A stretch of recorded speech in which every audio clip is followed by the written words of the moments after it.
Trigger, trigger, trigger. Trigger warning. Trigger, trigger, trigger, trigger, trigger. I have to say that a lot before you select. This is a triggering reading, but I feel that all 4 groups were helpful. It was incredibly helpful.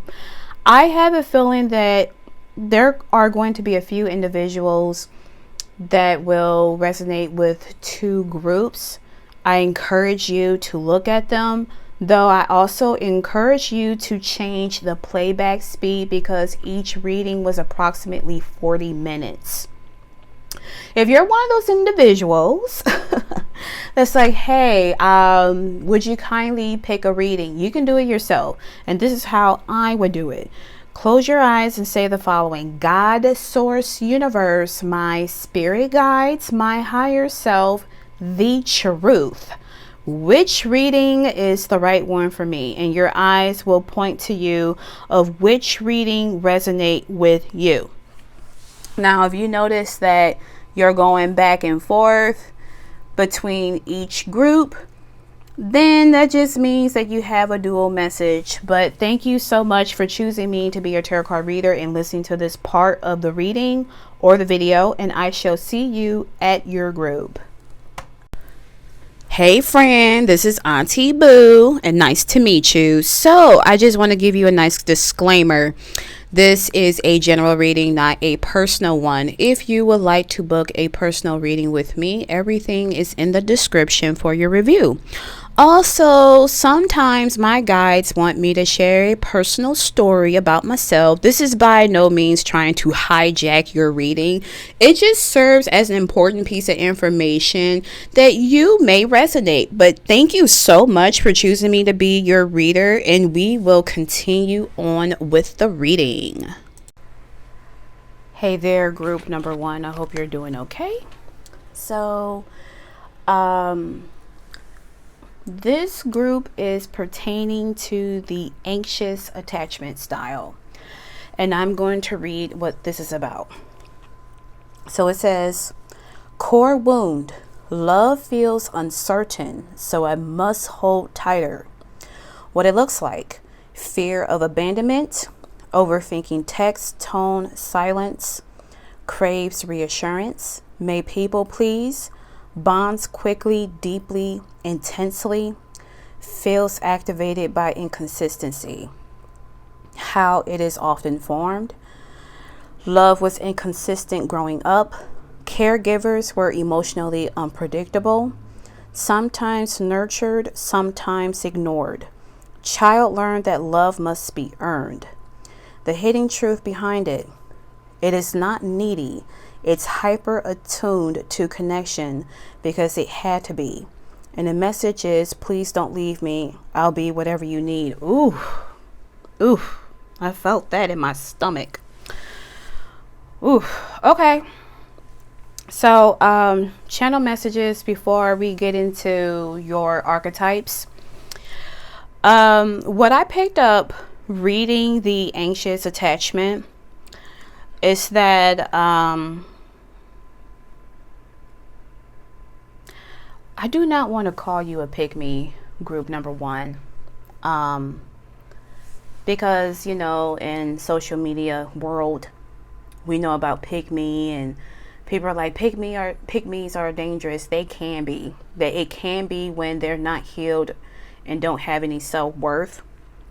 But it's given me where you might be someone where you're in a relationship, for example, and you like certain things that your partner likes, in hopes that, you know, in hopes of them staying. So the best person I can think of, like a fictional character, is Meg Griffin. And you know how, like in certain episodes of Family Guy, where she would be like, hey, so, you know, let's say this thing at the same time and see if we have in common. So one of the example is, do you eat bread with or without the crust? 1, 2, 3. And then she will hear like the first letter of what the person says, and then agree what they said. So it would be without. And it's like, oh my God, that's something else that we have in common. That's the kind of thing that I pick up. What I also picked up, that somebody could be like an older sibling, firstborn, or you were like the parentified child. It's also giving me where if you weren't the not parentified child, but I want to say like first sibling, where you're pretty much the second parent, you definitely had the parental role when it came to your parents, or like just like a parent or anything like that. It doesn't really have to be like two parents. It can just be one parent. Considering that love had to be earned, you recognize that love was transactional, or you believe that it was transactional. It's giving me quid pro quo, where it's like, you scratch my back, I'll scratch yours, and things of that nature to maintain some form of love. And that's not right. Group one, I can tell you flat out, you know what? I really don't know if I'm biased or bitter. I don't think so, but I'm at a position in my life where I think a lot of people confuse unconditional love with unconditional tolerance. People believe that, oh, well, you know, love comes with pain. It has to hurt. And it's like, does it really though? I mean, I'm not trying to think of woo-woo fluff like, oh, we never have any arguments and things of that nature. Like, that's bound to happen. But let's say if you have been in relationships where your significant other or your partner cheated on you multiple fucking times, right? Over and over and over. It's giving me Starletta from Jerry Springer's Ringmaster, where Damon kept cheating on her, like even her friends betrayed her. And when they went to Jerry Springer, the other storyline, like he was having sex with Angel, which is funny because you got the Angel archetype. This is probably going to be the card selection. But he was sleeping with Angel, and in Angel's storyline is that she has been sleeping with her stepfather. Mom knew all along, but she wanted to be on TV. Like, look, I love Jerry Springer Ringmaster. I think I watched that movie once a week. It's it still can't be. It's just absolute perfect trash, in my opinion. It just goes to show you my taste. But anyways, it's just giving me that vibe, group number one, where you tolerated a bunch of stuff. And I'm also picking up probably religious backstabbing as well. And I say that because I just pick up an energy where, okay, so another damn story of mine, because I want to say August 2024, I am technically a born again Christian. I'm not a Christian. I don't have not a single religion in my bone. But I had my own personal reasons for why I went and got a baptism. When I entered that church, it was absolutely draining. And it was just every stereotype under the sun. Oh, homosexuality is a sin. Divorce is a sin. What other dumbass shit was a sin? Oh, it's funny that the pastor talked about tarot, and I feel like my former personal trainer was like talking about me or sneak dissing me to him. And it's like, yeah, okay, that's cool, but look at your situation and look at mine. You know, I'm not even going to go there. But the reason why I went with the baptism, because somebody is going to ask, like, why did you went with it? Because I said that today was a funeral. And he said that when you dip your body in water, it was a funeral. That was a sign. Other than that, I would have walked off. But anyways, enough about me. I just kept hearing divorce is a sin. And, you know, you have all these power couples or celebrities or whatever who has like a well-known relationship with another party. And when someone finds out that, oh, this person cheats, they always guilt trips the wife to stay with that person because, you know, you need to pray for him. And it's like, okay, but the cheating asshole, is he really doing the same? Why should two people be forced to stay in a commitment when one of them doesn't even like the other. You know what I'm saying? And so that's like the kind of vibe I'm picking up. I don't know if you are considered a power couple. Like right now, I'm recording this Sunday, January 11, 2026. And I've seen this couple before, but I think her name is Christy and her cheating spouse named Damon. You know, they announced a divorce. And so like maybe people felt like, oh my God, couple goals when you guys, but it's like you don't even know what the hell goes on behind closed doors. And so that's the kind of anxious vibe I'm picking up, you know, from you, group number one.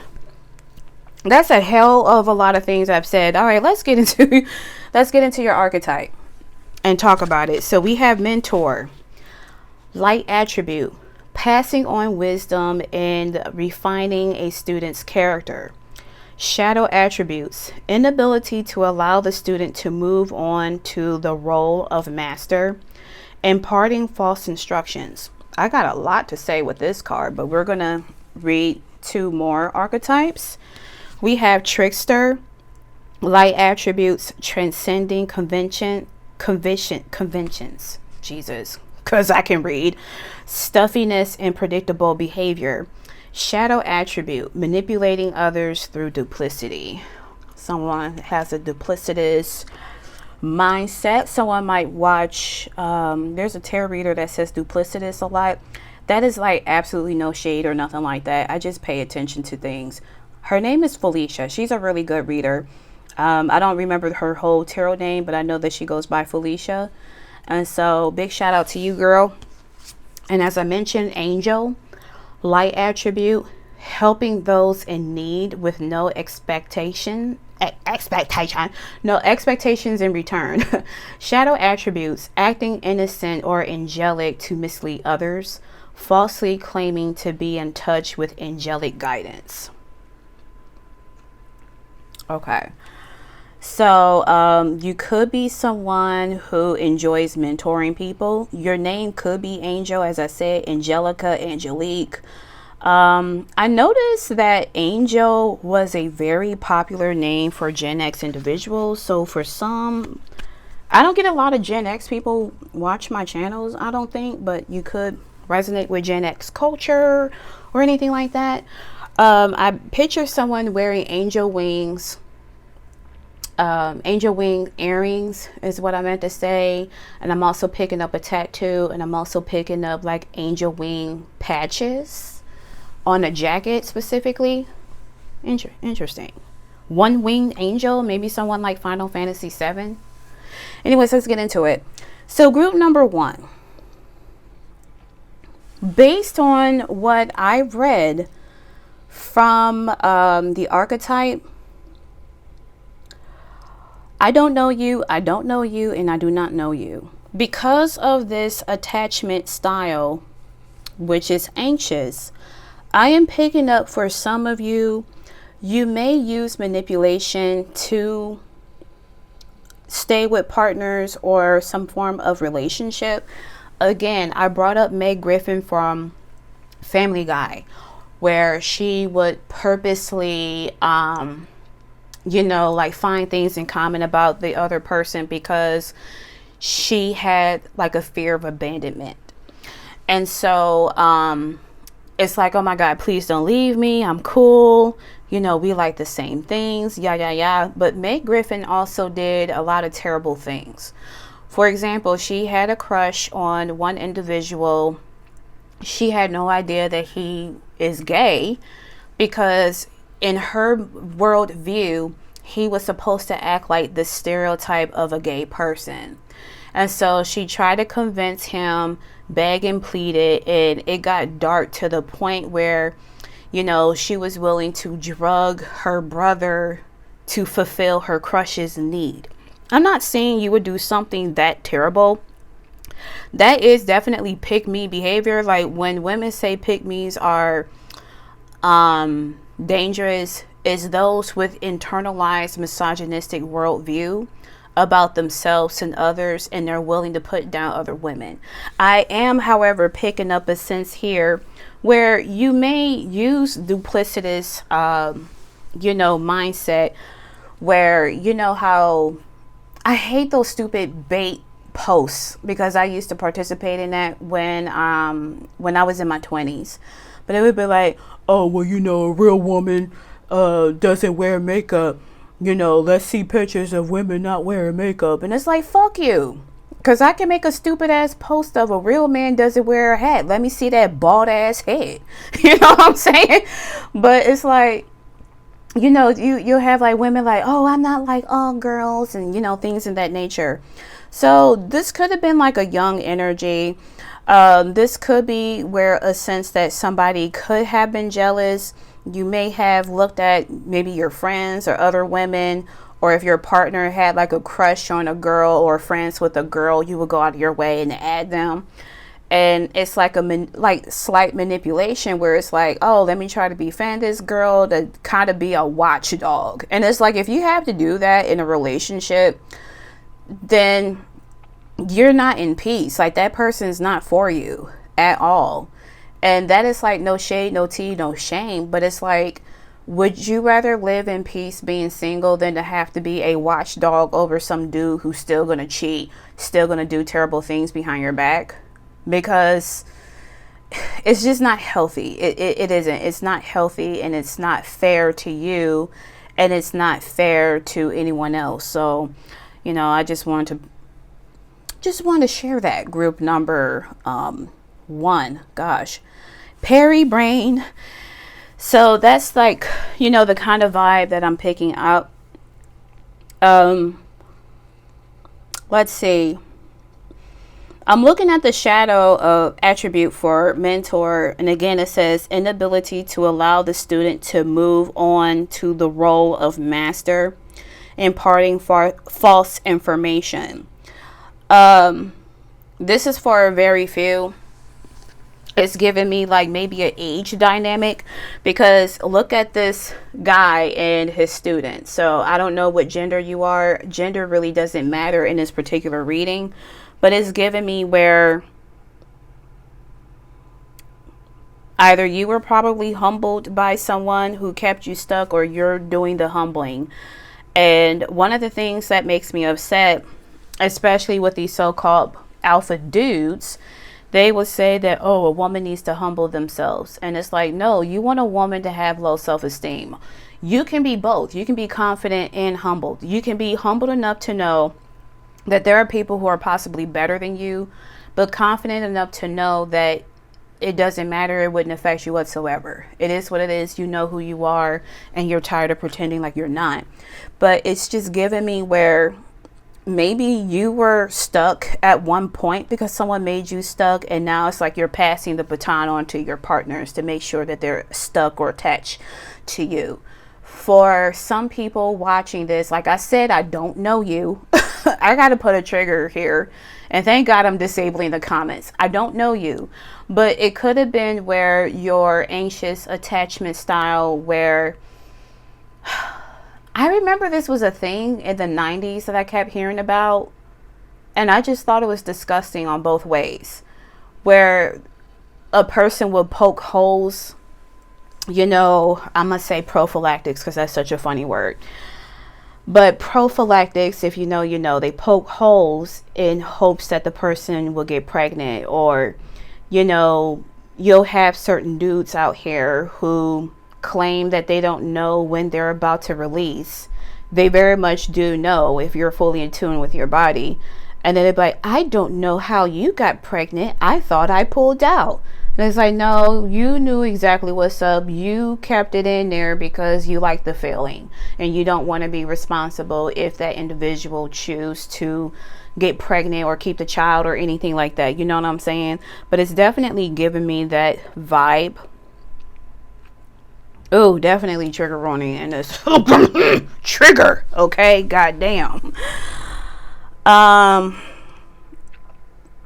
speaking of duplicitous, and I'm looking at this angel card here, shadow attribute. It says acting innocent or angelic to mislead others, falsely claiming to be in touch with angelic guidance. Again, it's just like playing a particular role, because this talks about a role too. Oh, I gotta play innocent. Let's use cheating for example again, all right? Because I talked a great deal about it. It could be where your significant other cheated, you're upset, but instead of being upset with the guy or the woman who cheated on you, you're mad at the other person. And it's like, unless that person was a friend of yours or a family member, that's not really their fault. Like, they didn't marry you. They weren't committed to you. The person who asked for your hand in marriage or agreed to marry you, they were the ones who cheated. But it's like, you know that, but you have to blame shift because it makes you look innocent. Okay, let's move on. Wow. I low-key want to have this as the selection, but I talked about Angel from Jerry Springer Ringmaster, so I'm just going to keep it as such. Damn. But this is what Beautiful Sadness is about. This is for healing purposes, not to make anyone feel like trash or anything like that. That's not the goal of this reading, is to help you heal. So we have, should I read the questions, or I think I'll read the questions and then, show the cards instead. I think they'll make it quick. So what your attachment style wants you to know. You have the Strength card, Leo energy. And you have Virgo energy with Hermit. Oh, no, I can't do that. Oh, wait, let me do this. How about that? I'm fucking up already. That's not right. I was like, wait a minute. Something's not right. It's not right. How was this? How did I screw it up? Okay, move this down. Gosh. My bad. Yeah, I should have did it like that. My bad, group number one. Oopsie poopsie on my part, right? I can't blame anything but myself. Yeah, this makes sense. All right, got it. You got the Strength. My bad. Try again. Strength, like I said, Leo energy. And then you have Cancerian energy with the Chariot.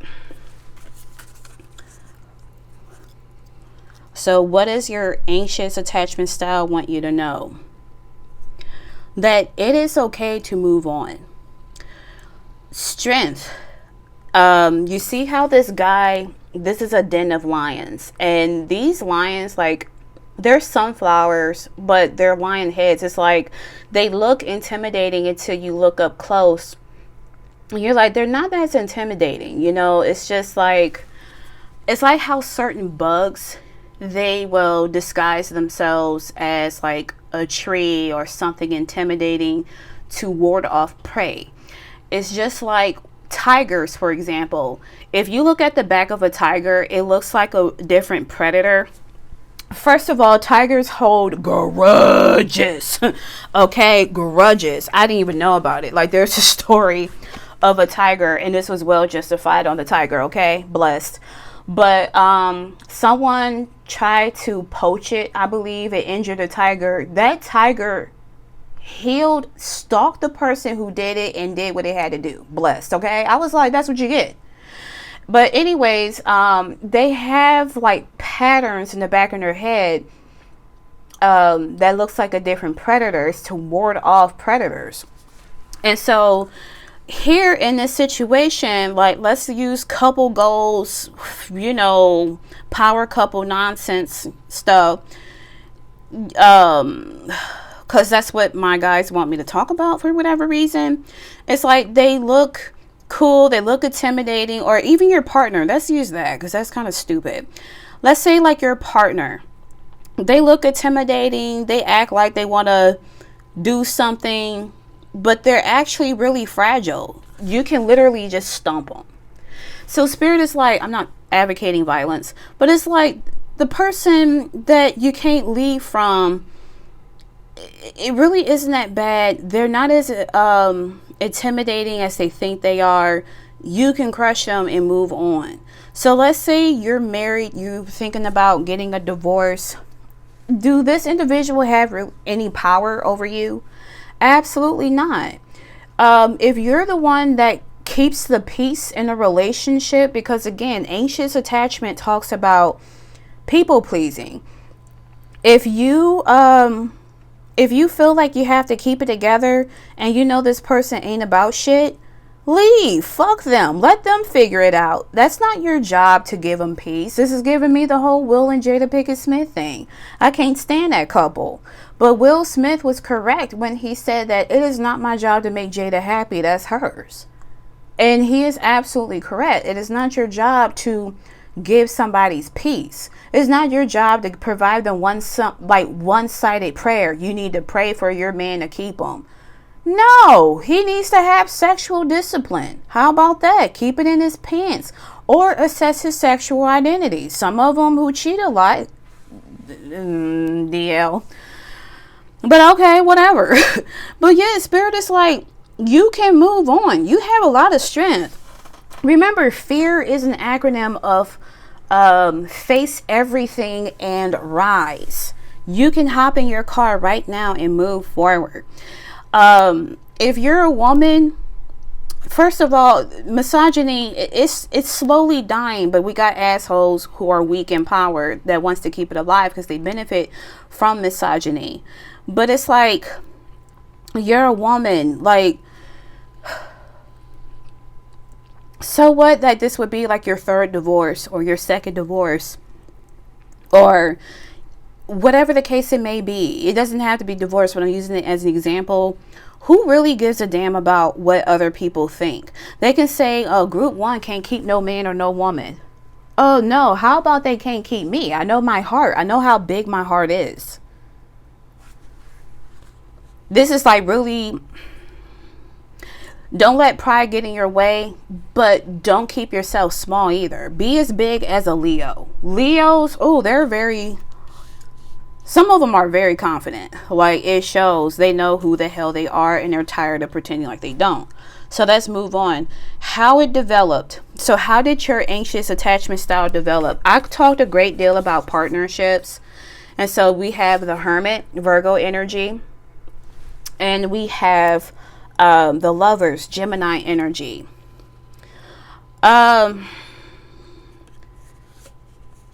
It was developed, so there's like two messages. The Lovers wanted to talk. The Lovers doesn't always have to be like soulmate vibes or connection or anything like that. It can be about making a choice. And so how your anxious attachment style was developed is that there's a choice of wearing a mask. There's a choice where, for some, you did not have a choice, especially if you grew up in an environment where you were, what is the word? Gosh, I forgot the word.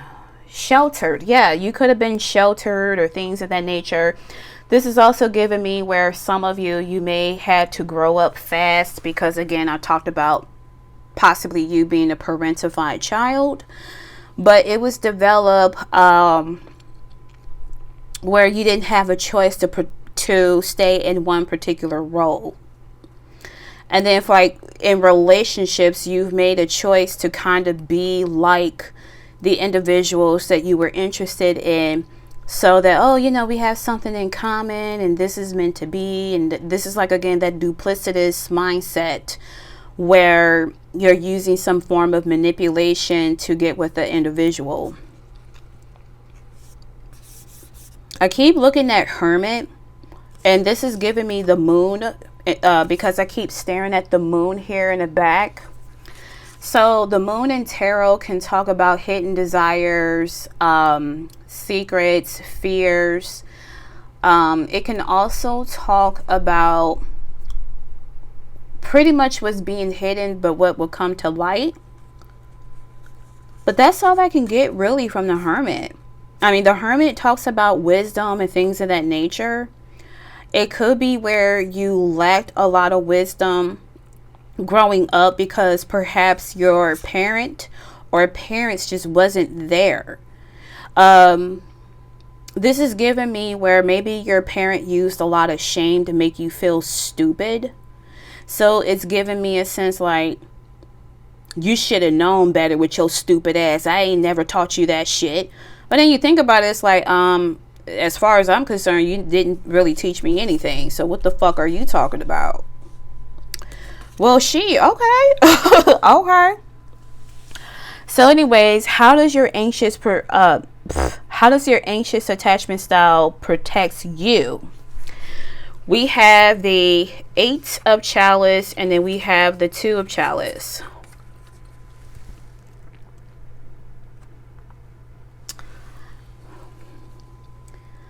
It's interesting how this came up because the 8 of chalice talks about walking away. And the 2 of cups talks about partnerships or making an agreement. It doesn't always have to be like romantic vibes. So how does anxious attachment protect group number 1? I really got to sit with it.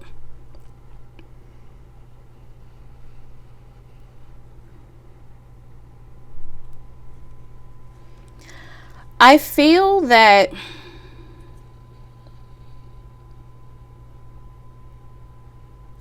it protects you from being by yourself. That's really what I get from these cards. It protects you from being by yourself.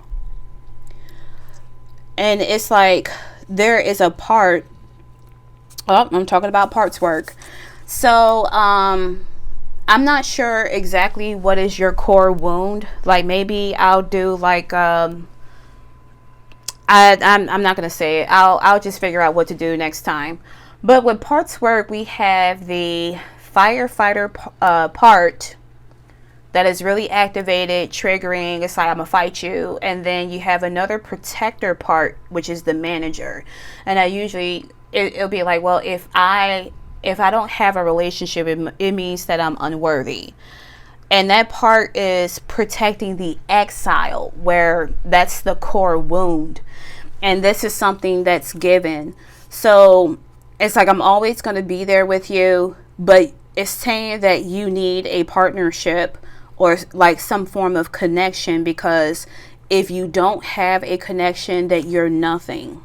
Oh, no. That's, come on. Oh, wow. Okay. So then we have, how does the, think, damn it. How does your anxious attachment style limit you? We have the 9 of chalice. And then we have the Knight of Wands. How it limits you is that you would never be fulfilled. Even if you're in a relationship, it's never enough. Yeah, the passion, the drive, and things of that nature, it feels good. And you know, group 1, I can tell you flat out, the only phase that I love in a relationship is the honeymoon phase, because it's fun. I have rose-colored glasses. I'm stupid. You know, I make fun of myself. But it's like, oh, excuse me. I belch. If you heard it, ew, sorry.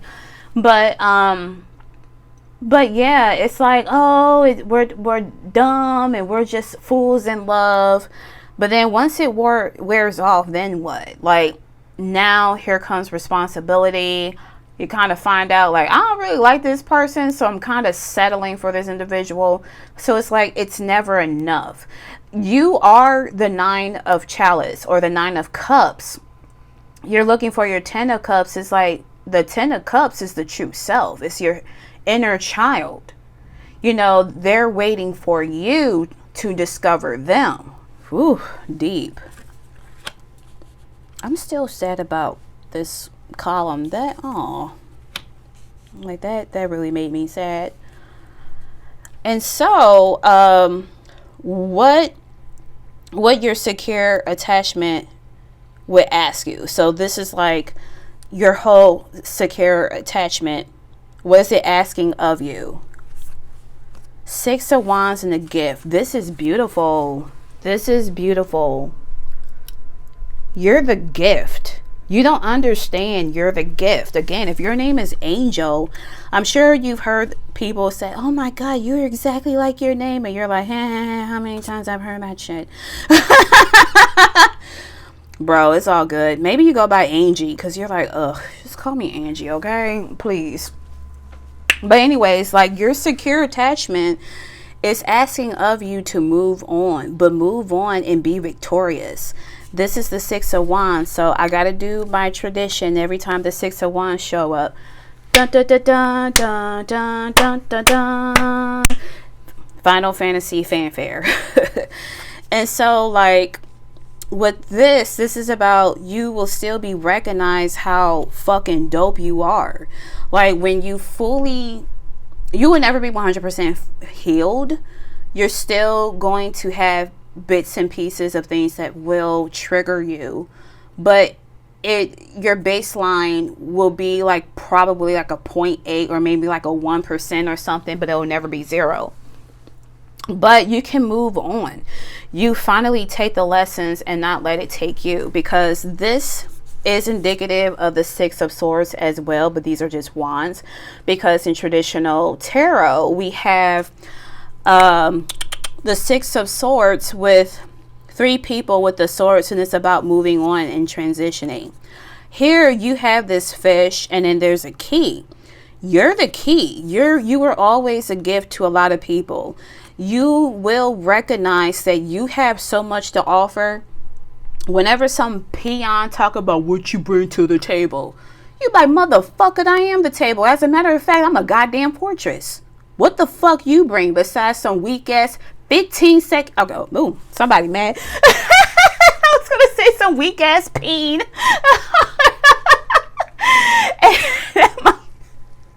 For some, that might be your demeanor right now, but you would be a lot more calmer. You would just look at them and be like, I ain't about to entertain that. I know what I bring, and I'm not about to perform like I used to.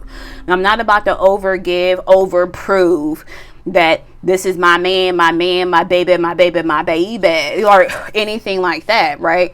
Oh, I'm not about to dye my hair and wear matching stuff to make sure that, let the whole world who he is, right? You're like, if I want to dye my hair purple, I'm going to dye that bitch purple. If I'm going to cut my hair, I'm going to cut my hair. If I want to wear beautiful acrylic nails and a grill, whatever the case it may be, I'm doing it for me. It's giving me where you are absolutely sovereign. Oh, I love me a strong woman. So with that being said, group number 1, I really like how this reading ends. But we have some surrendering cards, and we will end your reading because it is getting close to 40 minutes. You have surrender the drama. No matter how emotionally charged the situation, remain calm and don't contribute to the drama. Staying centered will help resolve the issue more quickly.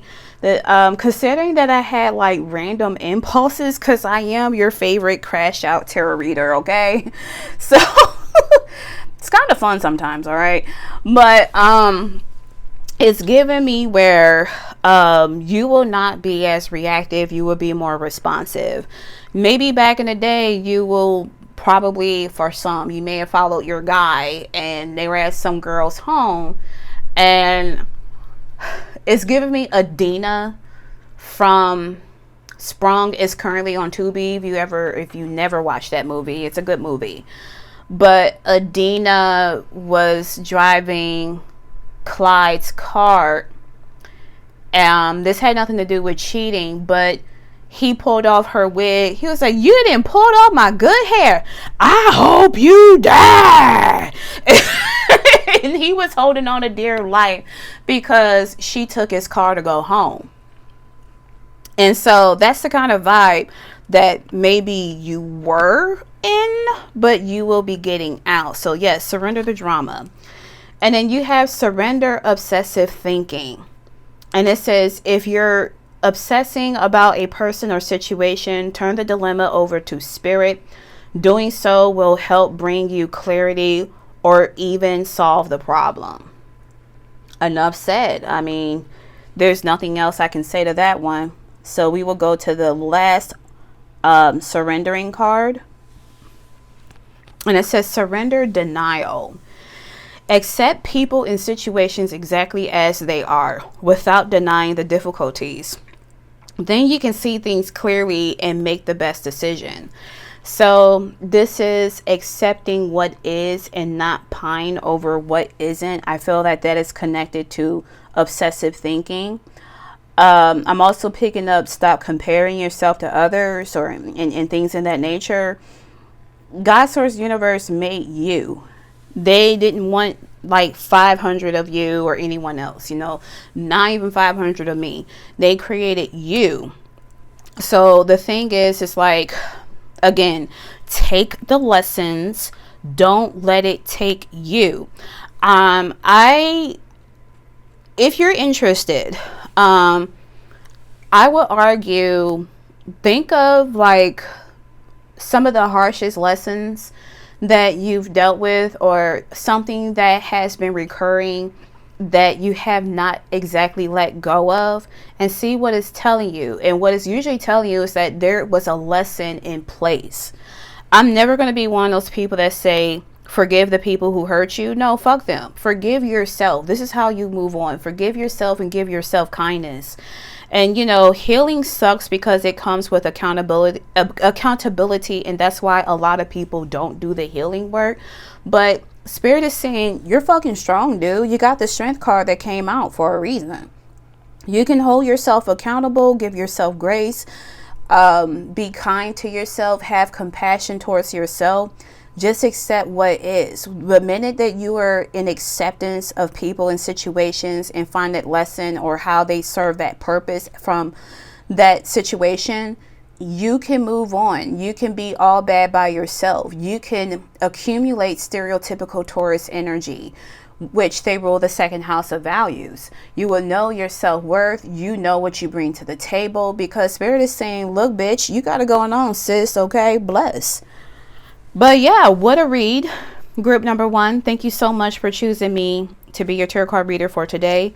If this resonated, be sure to like the video, subscribe to the channel, and I shall see you in another pick a card video. Best wishes, my darling. Talk to you later. Peace. Hey friend, this is Auntie Boo, and nice to meet you. So I just want to give you a nice disclaimer. This is a general reading, not a personal one. If you would like to book a personal reading with me, everything is in the description for your review. Also, sometimes my guides want me to share a personal story about myself. This is by no means trying to hijack your reading. It just serves as an important piece of information that you may resonate. But thank you so much for choosing me to be your reader, and we will continue on with the reading. Hello there, group number 2. I'm telling you right now, this is about to be a powerful reading, because what you selected is someone who has secure attachment style or will have secure attachment style. So let's talk about it, and then we will go to your archetypes and all the other fun stuff. So let me adjust my spectacles. It says core vibe. I am safe. Love is safe. I can trust myself. Yes. So what it looks like: comfortable with closeness and independence, communicates needs directly, doesn't panic over distance, doesn't chase or avoid connection, trusts actions over words, feels grounded even when disappointed. I wanted to say guarded, so we're going to talk about that. And it says how it's usually formed. Caregivers were emotionally consistent. Needs were generally met. Feelings were validated. Boundaries were respected. Message this style often carries. It says, you don't have to abandon yourself to be loved. God damn. So some of you would be like, well, why the fuck? Here I go. Why would I select this? That's not something that I grew up in. You know what? That's totally fair. If you are especially a To be fair, group number 2, I don't know much about Gen X's parenting style, but I do know about boomers, and I do know majority of the individuals who watch my channel, they are mostly millennials, right? So we know that our boomer parents were the kind of people who needed to take their asses to therapy, right? And so you're giving me someone where you may resonate with group 1, 3, or 4, right? And then, you know, maybe you're the group that is watching, you know, multiple groups or whatever. Don't know why I glitched to say that, but, you know, suffice it to say, it took you a long time to develop a secure attachment style. If you're the kind of individual that's like, I don't know if I'm here yet, you will be, because if your eyes were drawn to this group, there was a purpose behind it. With that being said, let's talk about your archetypes. You have 3. Alchemist, light attribute. Transformation of base motives and goals into golden wisdom. Shadow attribute. Misuse of the power and knowledge that come through spiritual practices. What am I picking up? I shall tell you afterwards. So we have magical child, light attributes. Seeing the potential for sacred beauty in all things. The belief that everything is possible. Shadow attributes. Pessimism, depression, and disbeliefs in miracles. Believing that energy and action are not required for growth. Someone had a dark night of the soul, spiritual awakening, near-death experience. That doesn't apply to everyone though, because this is a general reading. We have healer, light attributes. Giving me dark side. Okay. Definitely dark night vibes, you know, but anyways, light attributes. Passion to serve others by repairing the body, mind, and spirit. Ability to help transform pain into healing. Shadow attributes. Taking advantage of those who need help, failing to care for oneself. When I read this card, it made me think of maybe people resonate with the Phoenix, might have a Phoenix tattoo.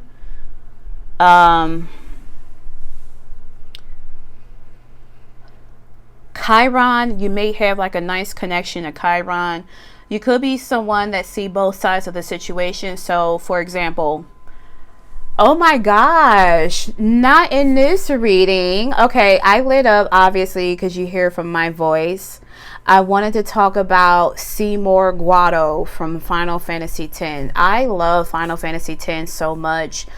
I played the hell out of that game growing up. Like, it came out in 2001, and that was literally the best and worst time. That game saved my life, but I had to repeat a subject. It was biology. So, you know, it is what it is. I'm happy I graduated from high school on time. How about that?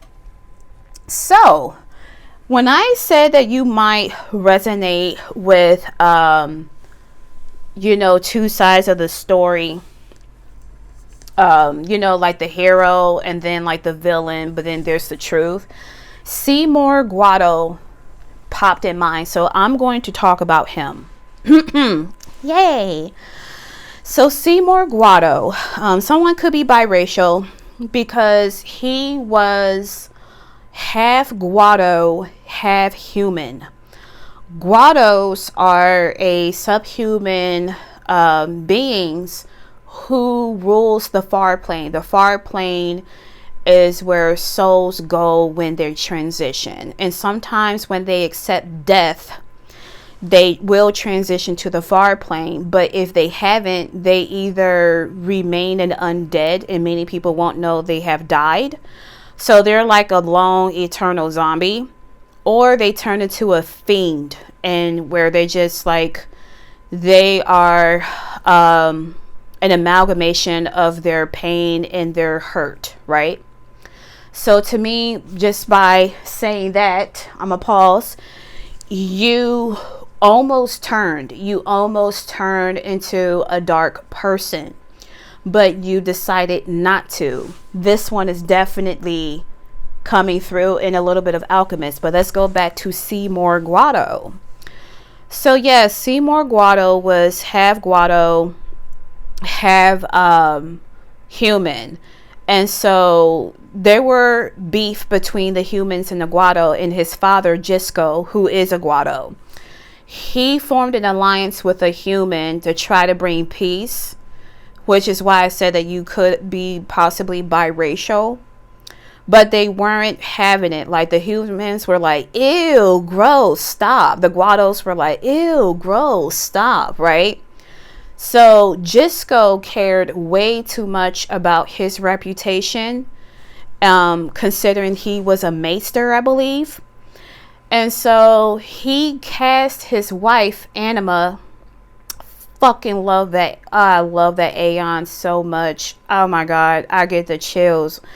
He cast his wife, Anima, and Seymour to like a forbidden area where they can be safe. And so Seymour was the only child. He really loved his mom, but she was like, you know what? We can do something about this. Seymour, you can save Spira from sin ever returning. You can be the person that individuals look up to. So this is what I'm going to do. I am going to become a faith anima. And when I become this faith, meaning that she died, she willingly prayed to, what is it called? What is his name? God damn it. I love this game so much. What is his fucking name? He prayed to Yevon.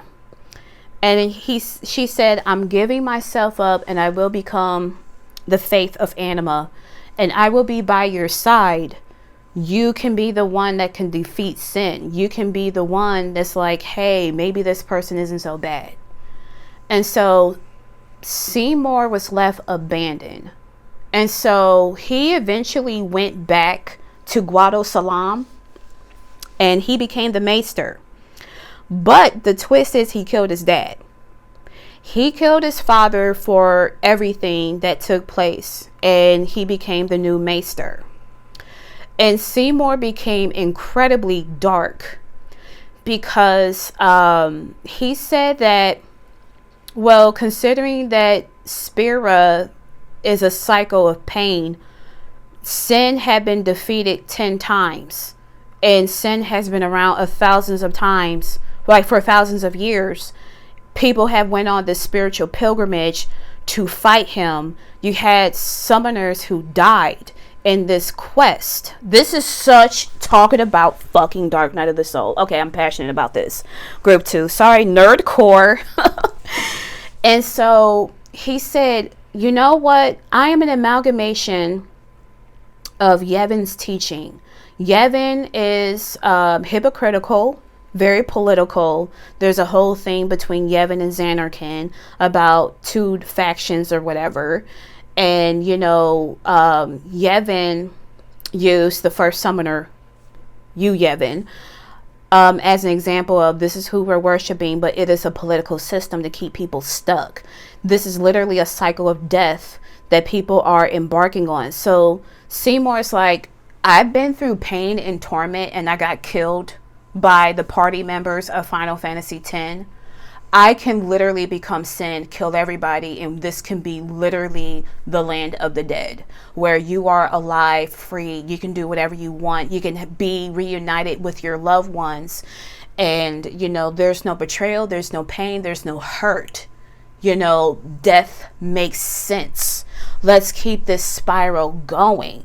But he did it in a way where he's like, I don't want to give people a choice, because I wasn't given a fucking choice to exist, where my entire existence was all based on politics. My mom left me, my dad left me. Who the fuck do I have? So I say all of this, group number 2, you may resonate with Seymour's story. But here's the thing. You've made the choice to either become Seymour Guado or Yuna, the summoner, who is also, she's also half human, half Albed. And Albed is a another group of beings who speak Albedian language, and they use machina or machines, which is forbidden, because Bavel, the city of Bavel, or people who worship Yevon, said the reason why sin exists because people keep using machines. And Albeds are like, you fucking liar, that's not true. And so Albeds is like, fuck these teachings, this is some bullshit. And so of course they're viewed as the scapegoat.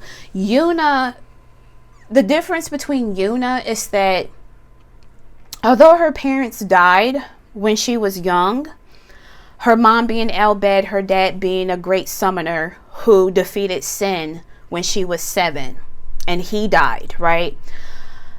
Their love was pure, was bond. Whereas Seymour's love was all for politics. And so maybe you did not get that kind of love where it was pure and bond. Maybe people look down on your lineage. Again, I talked about being biracial. You know, maybe you grew up with a white mom and your white mom accepted you for being half black, but her family hasn't. Or you may have been schooled where you felt like you were too black for the white kids, too white for the blacks. Maybe one of your parents was Jewish and the other one is Muslim, and that is forbidden. It's something about you where you either resonate with being a Guado or an Albed, where maybe your race or your identity, hell, even being LGBT, it was forbidden. You felt shame, cast out. But you said, fuck that. I'm not going to go dark.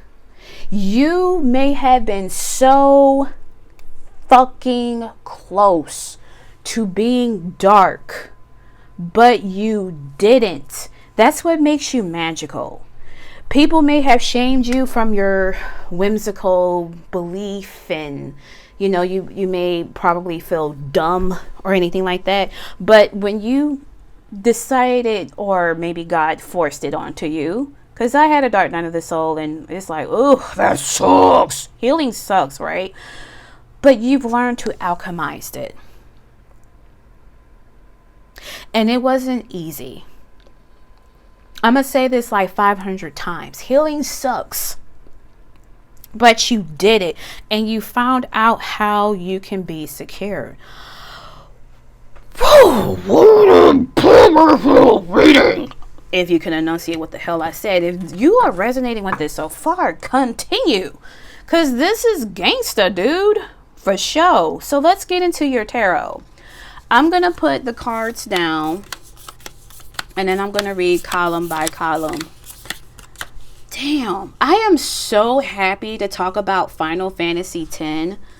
Oh my God. I can talk about that game all fucking day. Like, if they made a remake, it's just like the one guy I know, he loves Final Fantasy VII. Like, he would buy anything Final Fantasy VII.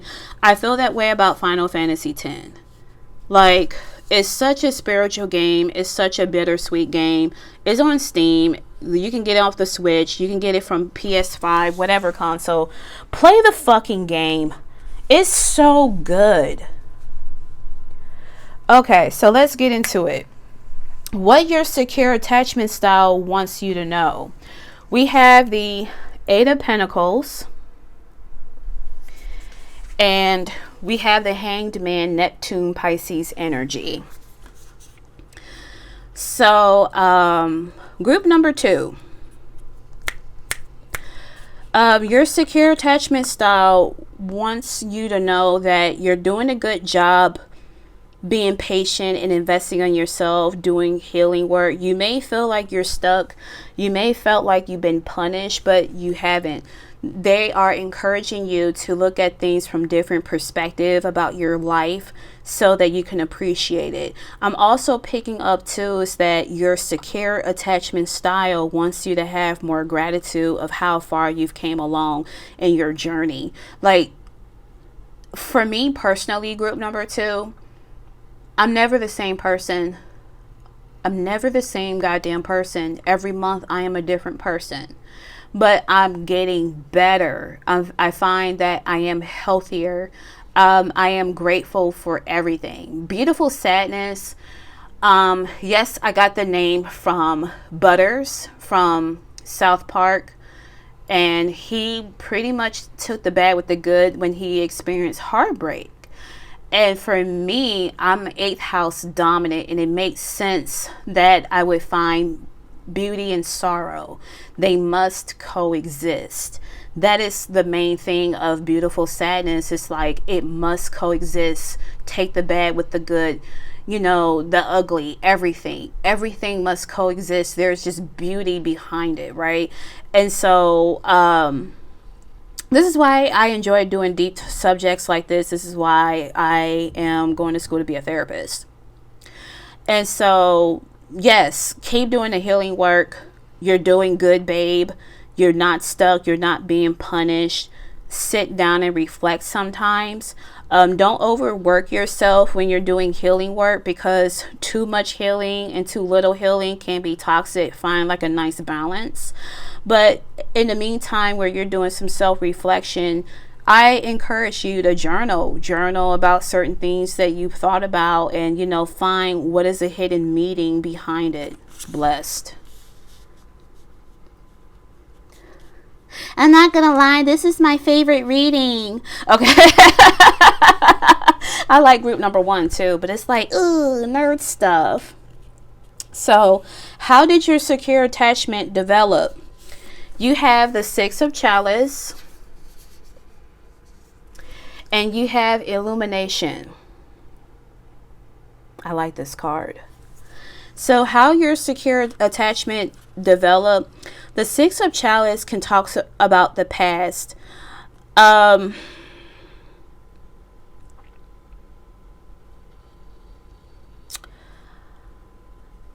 The past, I want to say that you took the time to reflect back, because you see how she is looking back. It's like she's moving forward, but she's looking back. Something significant about your past, which, ironically speaking, from this Illumination card, I can't touch it.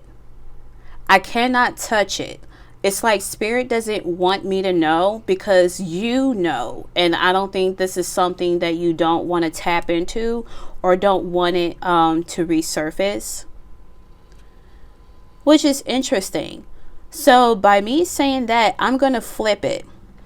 How your secure attachment style developed is that you had to reflect back on your past, and the Illumination, it's just like you never know what the hell you're going to get. So I'm hearing Forrest Gump, where it's like life is like a box of chocolates. You never know what you're going to get. And no, I'm not going to say it with his with his country accent, right?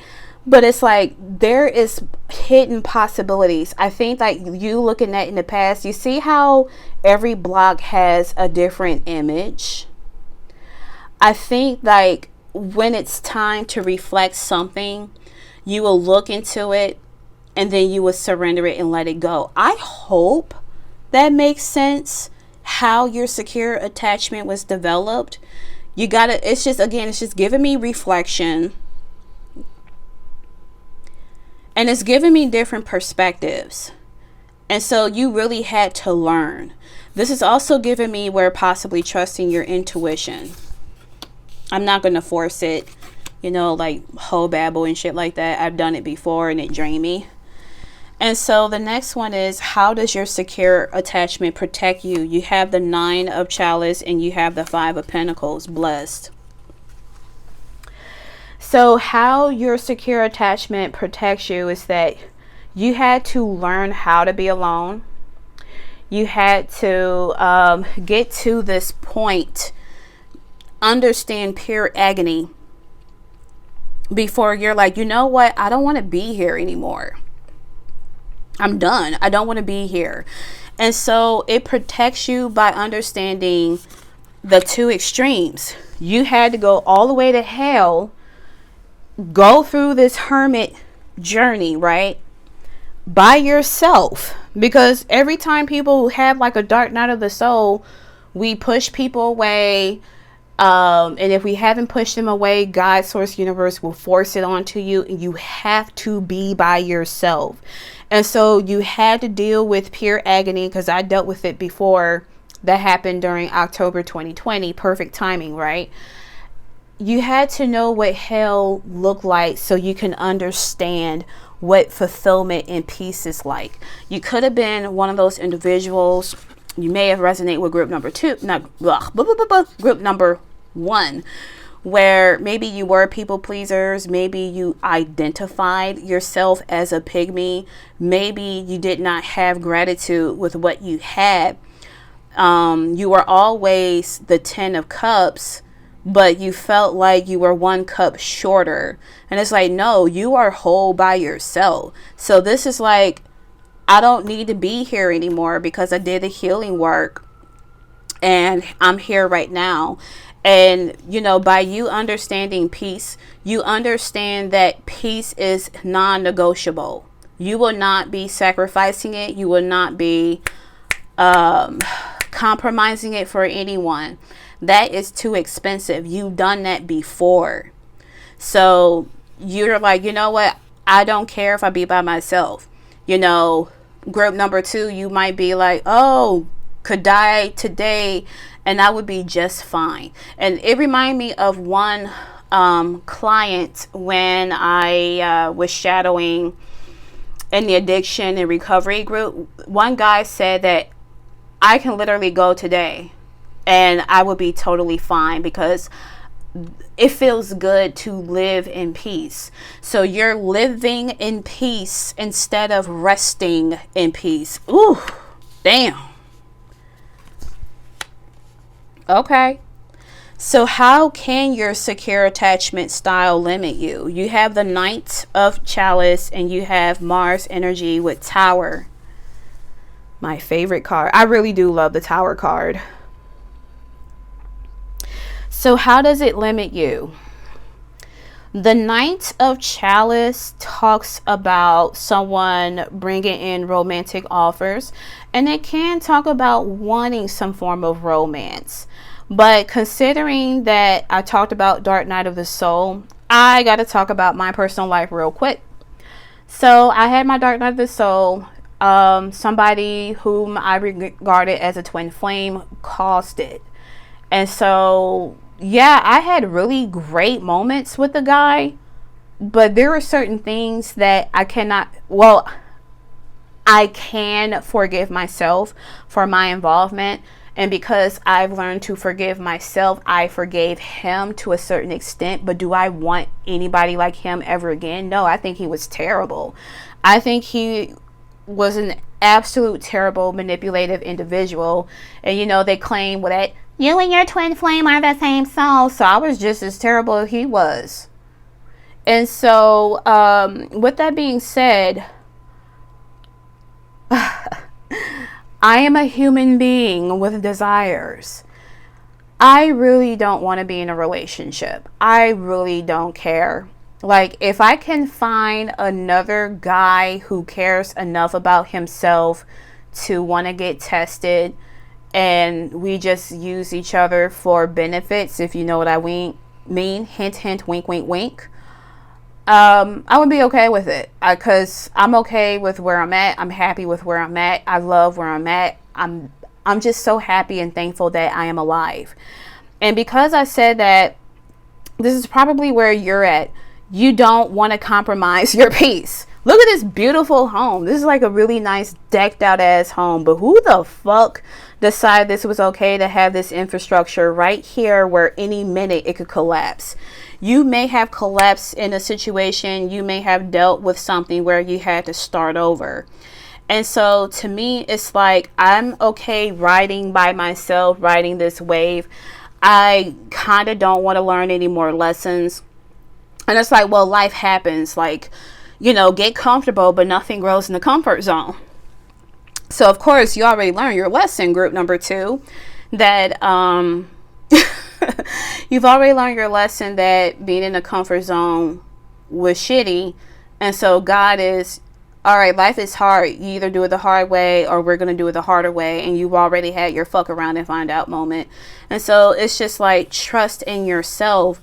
You know, you can prevent tower moments from happening, but even if it did, just trust me, says the universe.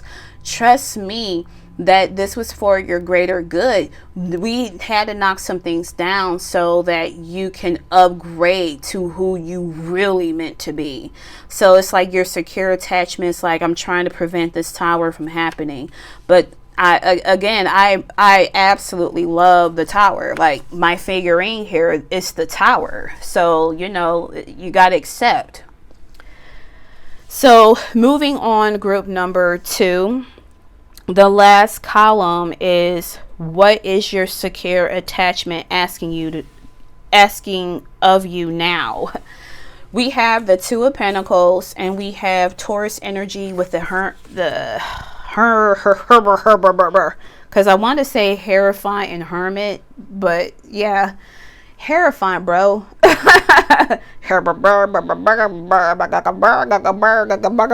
Okay.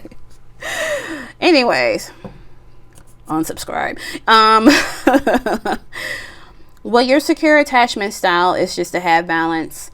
Go outside and live a little. There's a reason why I wanted to say the Hermit. Maybe you have been in your goblin cave. I've been in my goblin cave, but I'm at a point where it's like, all right, I'm tired of being in my apartment. But it's stanky ass winter time. Can't stand it. I'm ready to go outside, and there's really nothing going on in my city and state. And so it's like, okay, well, have a balance of, you know, going out and then staying home. You know, try to make new friends if you've lost a lot of friends, or if you do want to get to know people, trust in yourself. This is giving me high key energy of trusting yourself. The Hermit is someone who embodies a lot of wisdom. They know the keys. This is, to me, and I never really got this from the the Hierophant. The Hierophant is like, I am a teacher. This is saying like your secure attachment that it's giving me, you teach me and I'll teach you Pokemon, right? And so maybe you have graduated to becoming the parent you always needed growing up here, group number 2. And so it's like you have the tools, you have the key, you have the wisdom.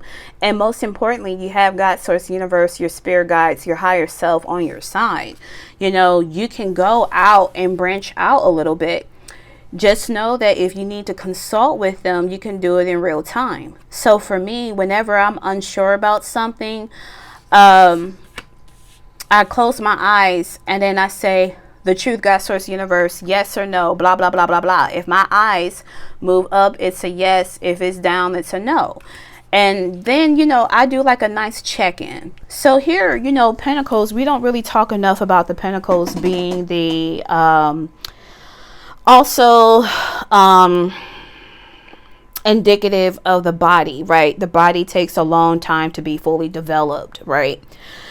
With that being said, like, do a check-in with your nervous system. You know, if something feels off in your body, that is your, you know, instincts letting you know something's not right. And you could have been one of those individuals, group number 2, where you have second guessed yourself and you ended up being in situations that you may have blamed yourself that, oh, I should have known better. This could have been avoided. And it's like, well, you didn't know then what you know now, right? And so you have, again, that wisdom. Considering I kept saying like hermit and hierophant coming through, you have that guided wisdom. You had to walk alone in this journey to your healing. If you feel like you're still in the dark night of the soul, for those who have not got to this point yet, group number 2, you're getting there. So we have your surrendering cards. It's funny.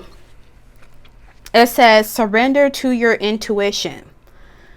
Tune in to your inner voice. Be aware of any gut feelings, flashes, knowings, or aha moments that come through to guide you. Bless. Like, you are all that you need. Your spirit guides, your higher self, God, source, universe, hell, even your spirit animals. And I look at Hank, the crow I made, when I said that, it's like you have all these teams of people from the what they call 5D by your side. Trust in yourself. You are always in connection with these people. They are willing to help you. You are protected. Honey, you can literally go skydiving right the fuck now if you want to. And then part of you is like, what if? Shut up with the what if. Shut up. What if you went skydiving and it was the best feeling you ever felt in your life and God's source universe protected you? You would know the day of that it's not meant for you if it got rescheduled, or if you're driving on your way to go skydiving and there was a car accident blocking your path. You know, check in with yourself, like, I don't know if it's a good idea. You know, let's say if that do happen and you signed the waiver fee that said like you know, if you chicken out, you can't get a refund. It's worth checking out to protect your own sanity, or reschedule if you can, then to go through with it. Like, God is saying that trust in us. You didn't get this far to get this far. We got you. Don't you know you can live a long ass time? You want to live to be over 100-something years old, and you one of those people like, hey, group number 2, how did you live a long time? Oh, well, you know, I just trust in God. It can just be, it can be that, you know, that's what you want. You got it. You're protected. Even if something bad happened to you, where we all got to die one day, right? You won't even feel it. I think God would give you the grace where the soul will leave your body before whatever impending doom. Sorry. You're good. So no need to worry. Damn. I keep getting those I keep getting those messages where it's like somebody has like a fear of death. So that keeps showing up in my recent, you know, picket cards.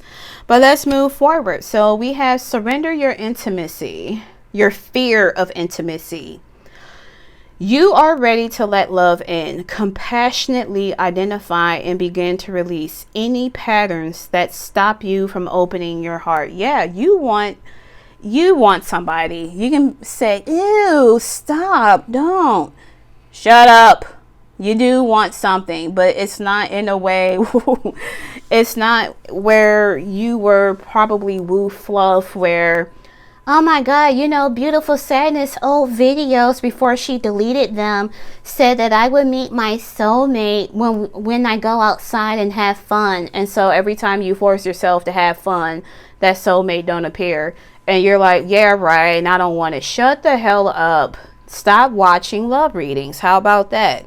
Just live and be. Be present, be present, be present. You be surprised. You may actually go somewhere you like, oh, you know what? I'm at peace. Fuck being in a relationship.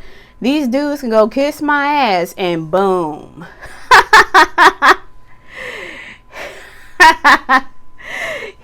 Here's super dick, okay? Here he come. Here's the person that literally matches your soul and your freak. And you're like, oh shit. Is this a gift for me, spirit? Oh shit, for real? This is me? What you talking about? He about to do something. Watch, she about to do something. And it's like, what if they don't? There is always a possibility. It doesn't always have to be a tragic. What if they don't do anything terrible? What if they're actually what I said super did, because I heard Martin Lawrence from Nothing to Lose. Ooh, you ain't got nothing. Oh, not. Oh, that's you ain't got nothing to lose. The Tower. You ain't got nothing to lose if you went with this person. Like, you are whole. You are your own 10 of cups. You're finding someone else who also has that same 10 of cups. You ain't losing out on anything if somebody wants to act like an asshole. So go out there and have fun. Trust in it. Wow, that was kind of nice. I kind of like how I messaged that. Anyways, last card. Surrender to your full power. Your life is calling for you to step into your full power rather than playing it small. You know who the hell you are, and you are tired of pretending like you aren't. You are powerful. You are powerful. You are powerful. It's funny how I talked about the whole death thing and the whole impending doom and skydiving or whatever, because you are so entwined with God, source, universe, your spirit guides, your higher self. You can manifest whatever the fuck you want. And then you're probably like, group 2, that is so delulu. Well, motherfucker, maybe you need to be delulu for a minute, okay? Like, and that was oh man, that was drill sergeant that came through. Okay, drill sergeant said, what's up? maybe be delulu. You said, you know what, I don't want to have to struggle. I don't want to go back to the tower moment. I want to be wealthy. I want to be so secured in my wealth that I can share it with those in need, because I know what it feels like to be a Seymour Guado, being betrayed, and I want to heal. I want to do things. I want to give. You can literally have that. Look for signs from your guides. You know, if you see like a particular animal all the time, like as I look at my crow, that is a message. That could be a sign that you are moving forward to fulfill what it is that you must fulfill and you want to fulfill. All God, source, universe is asking you 2 things. Trust in me and just have gratitude at this time, right the fuck now, that you are alive. You're not in a spiral of death. You are alive and you have choices. We are opening these doors for you. It's a gift.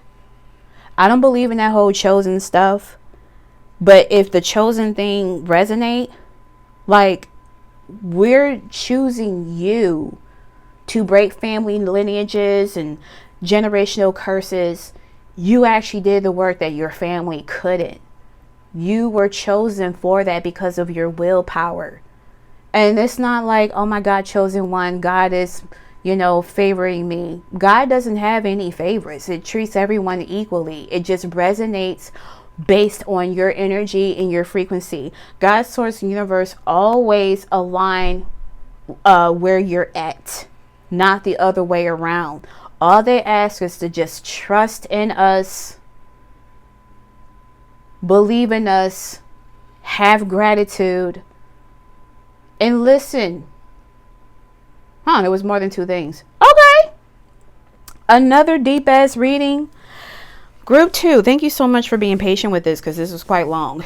If this resonated, like the video, subscribe to the channel, my darling, and I shall see you in another pick a card video.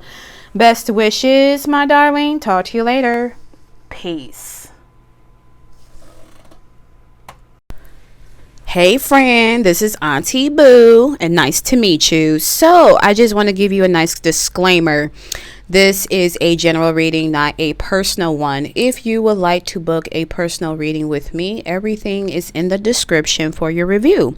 Also, sometimes my guides want me to share a personal story about myself. This is by no means trying to hijack your reading. It just serves as an important piece of information that you may resonate. But thank you so much for choosing me to be your reader, and we will continue on with the reading. Hello there, group number 3. For those who chosen those, you selected fearful, avoidant, known as disorganized attachment. So let's get into it. The core wound, it says, I want love, but I don't trust it.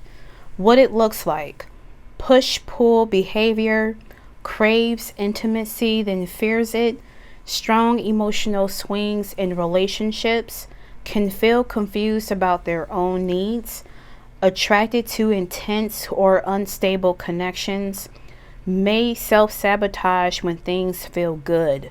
How it often forms: childhood trauma, caregivers who are both a source of love and fear, emotional unpredictability, sometimes neglect, sometimes enmeshment, nervous system learned love equals danger. Message this style often carries: I want connection, but I'm afraid it will destroy me. So you're the type that you would rather destroy the other person. It's giving me avoidant. Well, yeah, it is fearful avoidant, because avoidant attachment style is the same thing. But you dealt with some shit, man. So there's someone I used to date. I call him a demon. But this demon, what's interesting is that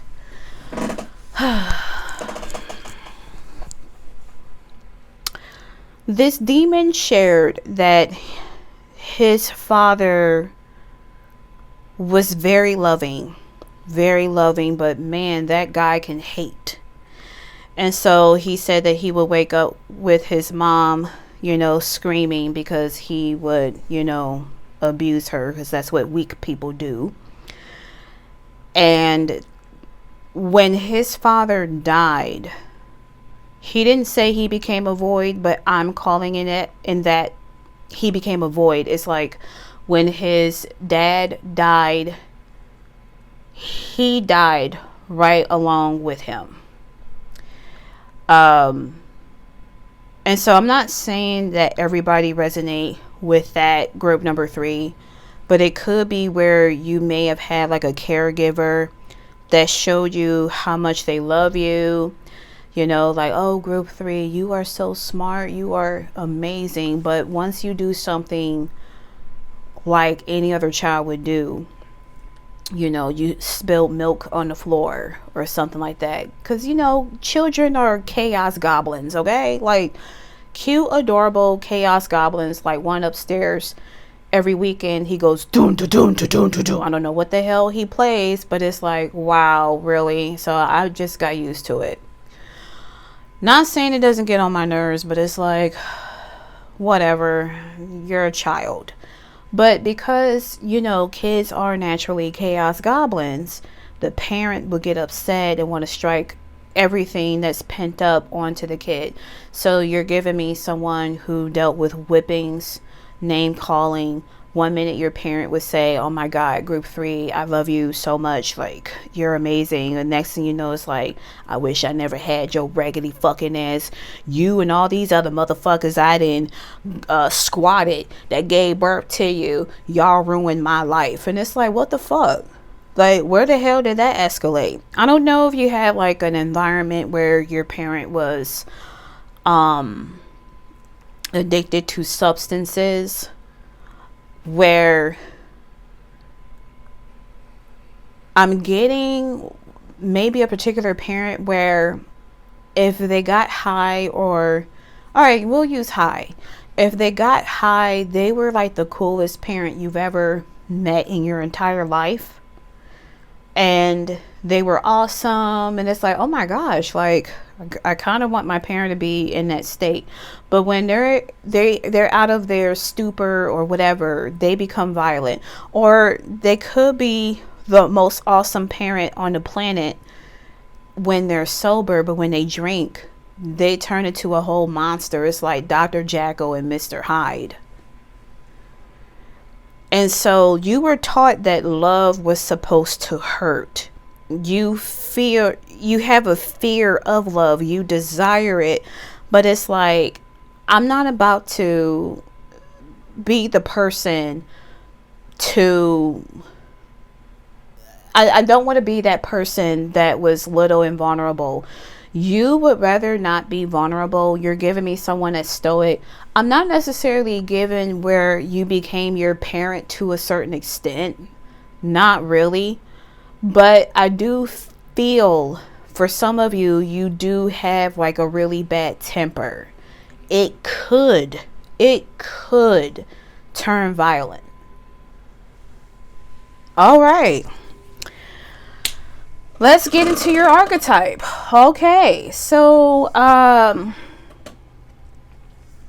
your archetypes are, and these colors are incredibly bold, and I'm going to talk about them. But we have Advocate, light attribute.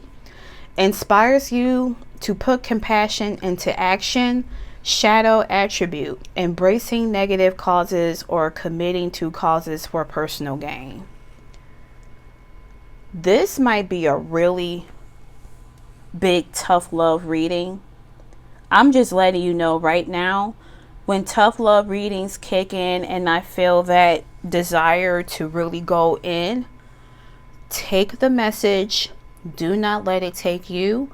I cannot control Drill Sergeant when he comes out. It is a man, I believe. Drill Sergeant doesn't care about anyone's feelings. So I'm just letting you know. You do not feel called to be dogged. I'll try to be as therapeutic as I can. Like, I can kind of pretend to be your therapist. But I'm letting you know, if you can't really handle form of accountability, just save this reading and watch it next time when you're ready. I'm just letting you know. I feel the need to tell you that. Your next archetype is Companion. Light attributes: loyalty, tenacity, and unselfishness. Shadow attributes: betrayal by misusing confidence, loss of personal identity.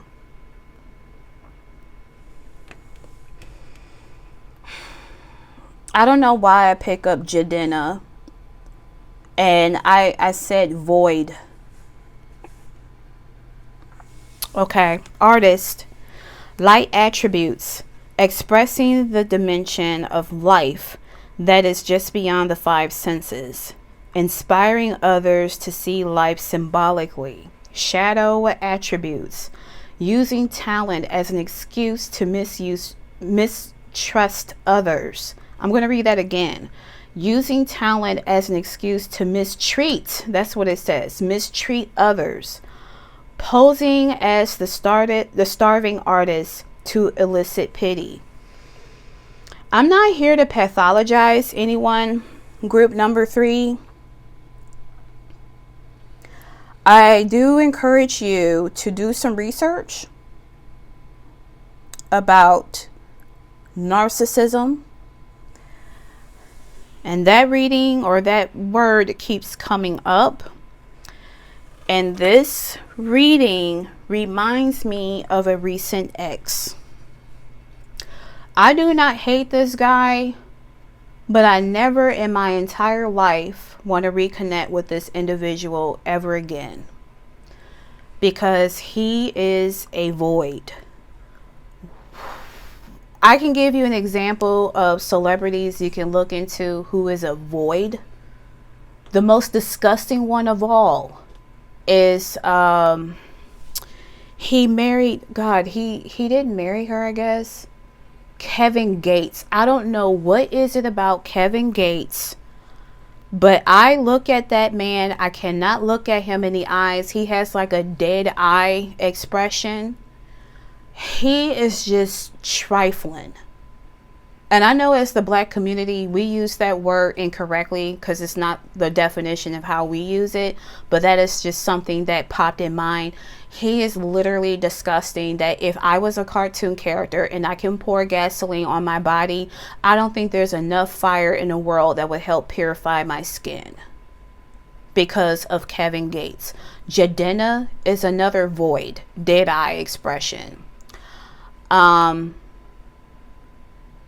I almost said this man's name, and I don't know who watches my video, so I'm not even going to talk about my ex. That would have been awkward. Who else is a void? Derek Jackson is one. I can't think of any other celebrities outside of the Black community, but what I consider someone of a void is an individual who is highly uncomfortable, who is a hypersexualized individual who has narcissistic traits. I cannot stress this enough, I cannot pathologize anyone or diagnose anyone. One, they're not my client.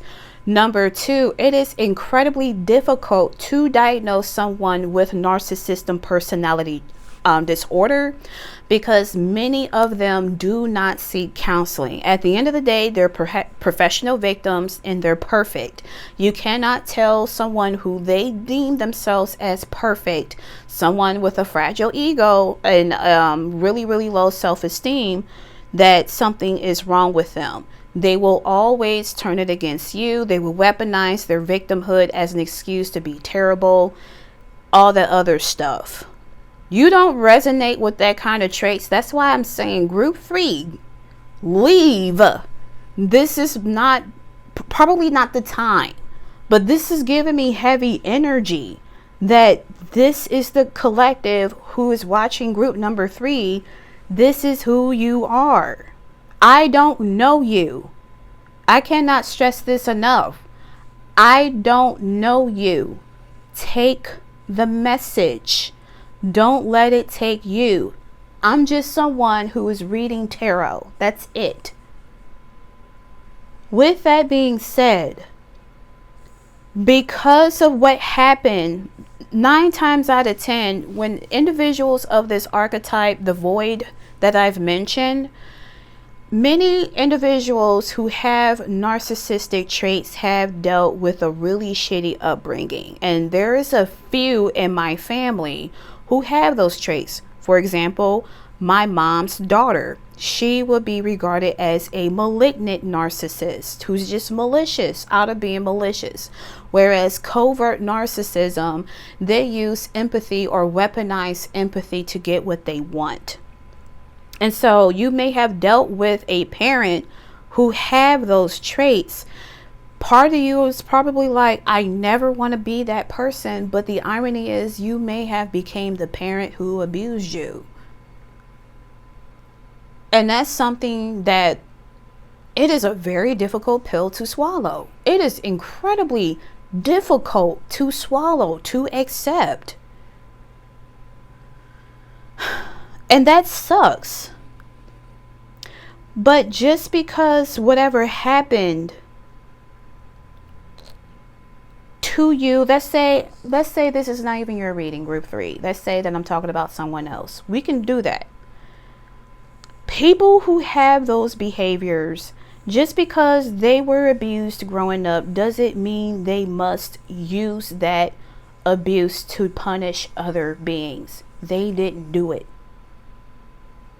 So it's either heal or become the monster you didn't want to become. Okay, I'm supposed, all 4 groups is all trigger warnings. God damn, 3 is, ugh. Let's talk about it. So because of your upbringing, let's say you do not resonate with narcissistic traits at all. You're like, I'm not a narcissist. What the fuck you talking about, you fat ass bitch? That's fair. Perhaps You grew up with a narcissistic parent who was quite abusive, right? This is associated with childhood trauma. So you've learned to become an artist. You've learned to wear a mask to a point where you may not even know who you are. And if people try to figure you out, you switch up and you will make sure that, no, you're wrong. That's not who I am. What the fuck are you talking about? You don't know shit. And it's like, okay, well, we have a trigger. You know what I'm saying? And so it's like, would you care to explore that trigger? What is something that made you defend yourself? That's not really the right therapy language, but it's something where, you know, you would have to process. And so I'm picking up, because you were abused, or someone who resonate with this, you've learned to become performative. Maybe you were like if you have more than one sibling, maybe you were the scapegoat, and then one of your siblings ended up being the golden child. If you resonate with that kind of thing, you're trying really hard to become that golden child. Or if you do resonate being the golden child, you have been receiving praises, and you know, you're like, well, let me just go along to get along, to a point where you just don't have a sense of self. So it's like everything you're doing, there is a hidden motive behind it. If you're someone who's going to do charitable things, you will announce it to the world that you do charitable things. This is given for some of you where you let people know you're a good person. I'm a nice guy. I don't do drama. What else? You know, I'm a good person. I'm a good person. You know, things of that nature. And if you don't echo that, you show it based on your actions so that people can perceive you as such. The ex that I've talked about, I remember, I don't know if this is a Cleveland thing, but we would have pashkis. It's some kind of donut pastries that's filled with custard or jelly or jelly. And so when I used to work at his private practice, he had a guy that he had his own dentist, right? And so he had a whole box of pashkis, and he told me to take a picture, like multiple pictures of him offering the pashkis, so that he can post it on Facebook. And I'm like, why is that even necessary? And so he gives me Jadena vibes, because Jadena went to that whole bullshit podcast, talked about how he robbed women from their baby making years. And, you know, he said that he mostly told the truth and gave them a speckle of a lie. And he said that he deliberately uses manipulation to get what it is that he wants. And he was like, oh my God, I can't believe I did that. He was so sincere, guys. Like, oh my God, I swear to God, he was like sincere and perfect. And he's like, look, you know, I robbed these women of their baby making years. Look at them now. And look at me. He tries so hard to be remorseful, but when he say look at me, it's like, I see that subtle smirk like, yeah, bitch, I'll do it again. I'm only doing this because I want to show the world I'm a good person. I'm a good person. Look at me. I'm a good person. It's like Kevin Gates. I don't know why people follow this fucking monster. He needs to go back to the pits of hell. I never liked him. I don't like Aquarius men, first of all. But besides him being an Aquarius individual, it's just something about him where it's like, I think you're DL. I think you're DL, and you don't want to admit it, and you take it out on women. And so, and there's nothing wrong with being gay. I'm not saying that before someone put words in my mouth. You have a problem with gay people? No, I have a problem with individual who's lying about their identity and they're taking it out on people. That's who I have a problem with. But Kevin Gates, he may have said some realist shit that people resonate with, but it's like right message, wrong body. Because he comes across as if he's this good person, but he targets vulnerable people. Like Brittany Renner. Say what you want to say about Brittany Renner, but he dangled a fucking carrot over her head. She converted to being Muslim, but that guy was a relentless cunt towards her. And she tolerated the best she could until she's like, no, fuck Kevin Gates. And now he's trying to groom a young woman. And it's like, girl, you better run. Let's say Kevin Gates archetype group number 3. Kevin Gates looked like the type of man, and he probably is, he looked like he will condition a younger woman and said, fuck these old bitches. They're in competition with you because they're used up. They hit the wall. Don't nobody want their ass. They're going to be telling you, you shouldn't date that man. You shouldn't date an older man. They don't know who the fuck they're talking about. They're just mad because we don't want them. No, a lot of older women such as myself is like, girl, you in danger. That motherfucker is a void. He's going to rob you from your baby making years. Why would he date somebody whose fucking brain isn't fully developed? He's making sure to keep you small, triangulating you to make sure that you are submissive to him. He can use you up until you are no longer needed. He will discard you. You got dudes out here who would say a 35-year-old is old, but this motherfucker is 48. Bitch, fuck you. Don't listen to a 35-year-old. She's just mad and bitter because she hit the wall. There are plenty of women who are 85 that can still get some. So what you talking about, right? It's all projections. So, group 3, let's say that it's somebody else in this reading that may have did that.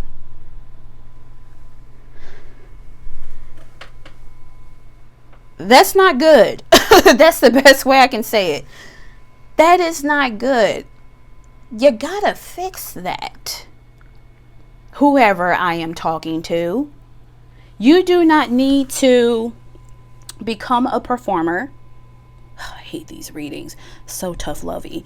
You don't need to be a performer. You don't need to do things you don't want to do to prove that you are a good person.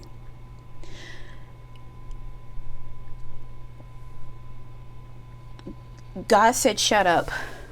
Just go on to the tarot. Okay. If you're still here, wow, thanks. Wow. Okay. Yeah. Okay. Wow. All right. So I'm going to line these up and then we're going to get into what the fearful avoidant wants to tell you and things in that nature. Holy shit.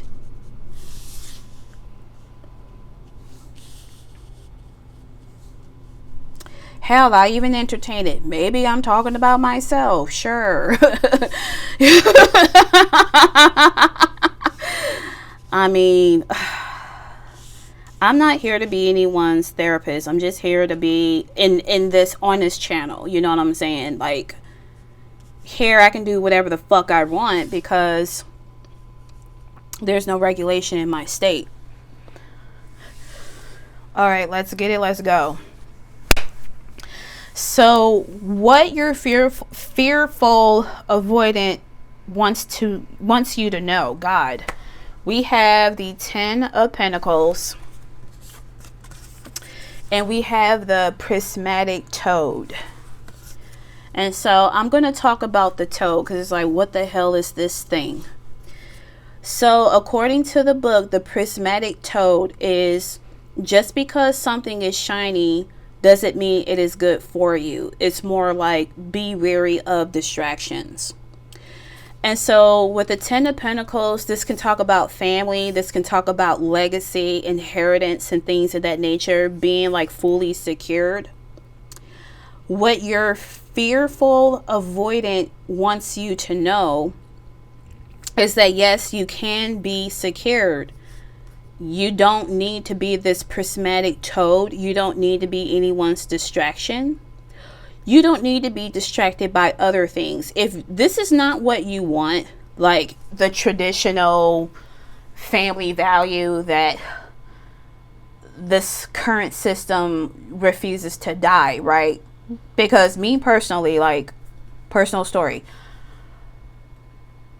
I don't want to get married because the way I look at a wedding band and marriage, I think of this joke that still to this day resonate. What are the 3 rings of a marriage? The engagement ring, the wedding ring, and the suffer ring. I don't want that. If I'm ever going to get married, I don't want to change my last name. I really don't even want to live with my significant other. It would have to be a duplex where I live upstairs and he live downstairs. I love my alone time. I don't want to be with my partner because he can give me something. It's just simply, I just want to be with you. I'm choosing to be with you. That's it. A lot of women, you know, thanks to feminism, a lot of women are like, I don't really need you for survival. I actually care about your behavior and your character, and I don't like it, and I have the choice to not be with you. I would rather work 15 jobs than to sacrifice my peace. And some people get offended by that. And it's like, okay, well, get healed or stay stuck. And so, long story, you don't have to have those traditions, but you can still have your 10 of Pentacles. That is fine. You know, you don't have to find someone who is super shiny and that will distract you. They're not going to distract you. So anything that seems too good to be true from this prismatic toad, 9 times out of 10 it is. All right. I got to take a break from this after this reading. So how did your fearful attachment came about? We have the World, Saturn, Capricorn energy, and we have Virgo energy with Hermit. So Big Daddy Saturn, this is giving me a father wound or a masculine wound. It doesn't matter what gender when I say that. The World can talk about completions. But Saturn is the planet of karma. I am not saying that your existence meant that you are being punished. What your attachment style is saying that it is meant to be used as for a healing purpose. This could have been an intergenerational thing where maybe abuse was normalized, where people became enablers, where you've seen that your dad or your mom keep meeting the same people, and it's like, all right, I became that person and it sucks. I don't want to be that person. I don't want to be that Kevin Gates individual. I don't want to be Jadena individual. I can literally just use myself as a testimony to let people know, watch out for this person. I mean, there are plenty of dudes now who self-identify as a narcissist and they call themselves life coaches, because I don't know why I picture Derek Jackson, even though Derek Jackson is considered like the love life coach guy. But it's like, maybe you're supposed to be a living testimony of telling people. But of course, you know, there's people like me, group 3. I got to keep it a buck. It's like, cool that you're a coach or whatever, but I still don't trust you. At that point, group 3, you are not responsible for me, right? That's a me problem. Okay, cool. I might not be the person that you are looking for in terms of audience, But I'm just picking up, for some of you, you're supposed to do that. But here, like, I definitely pick up parental figure from the World card.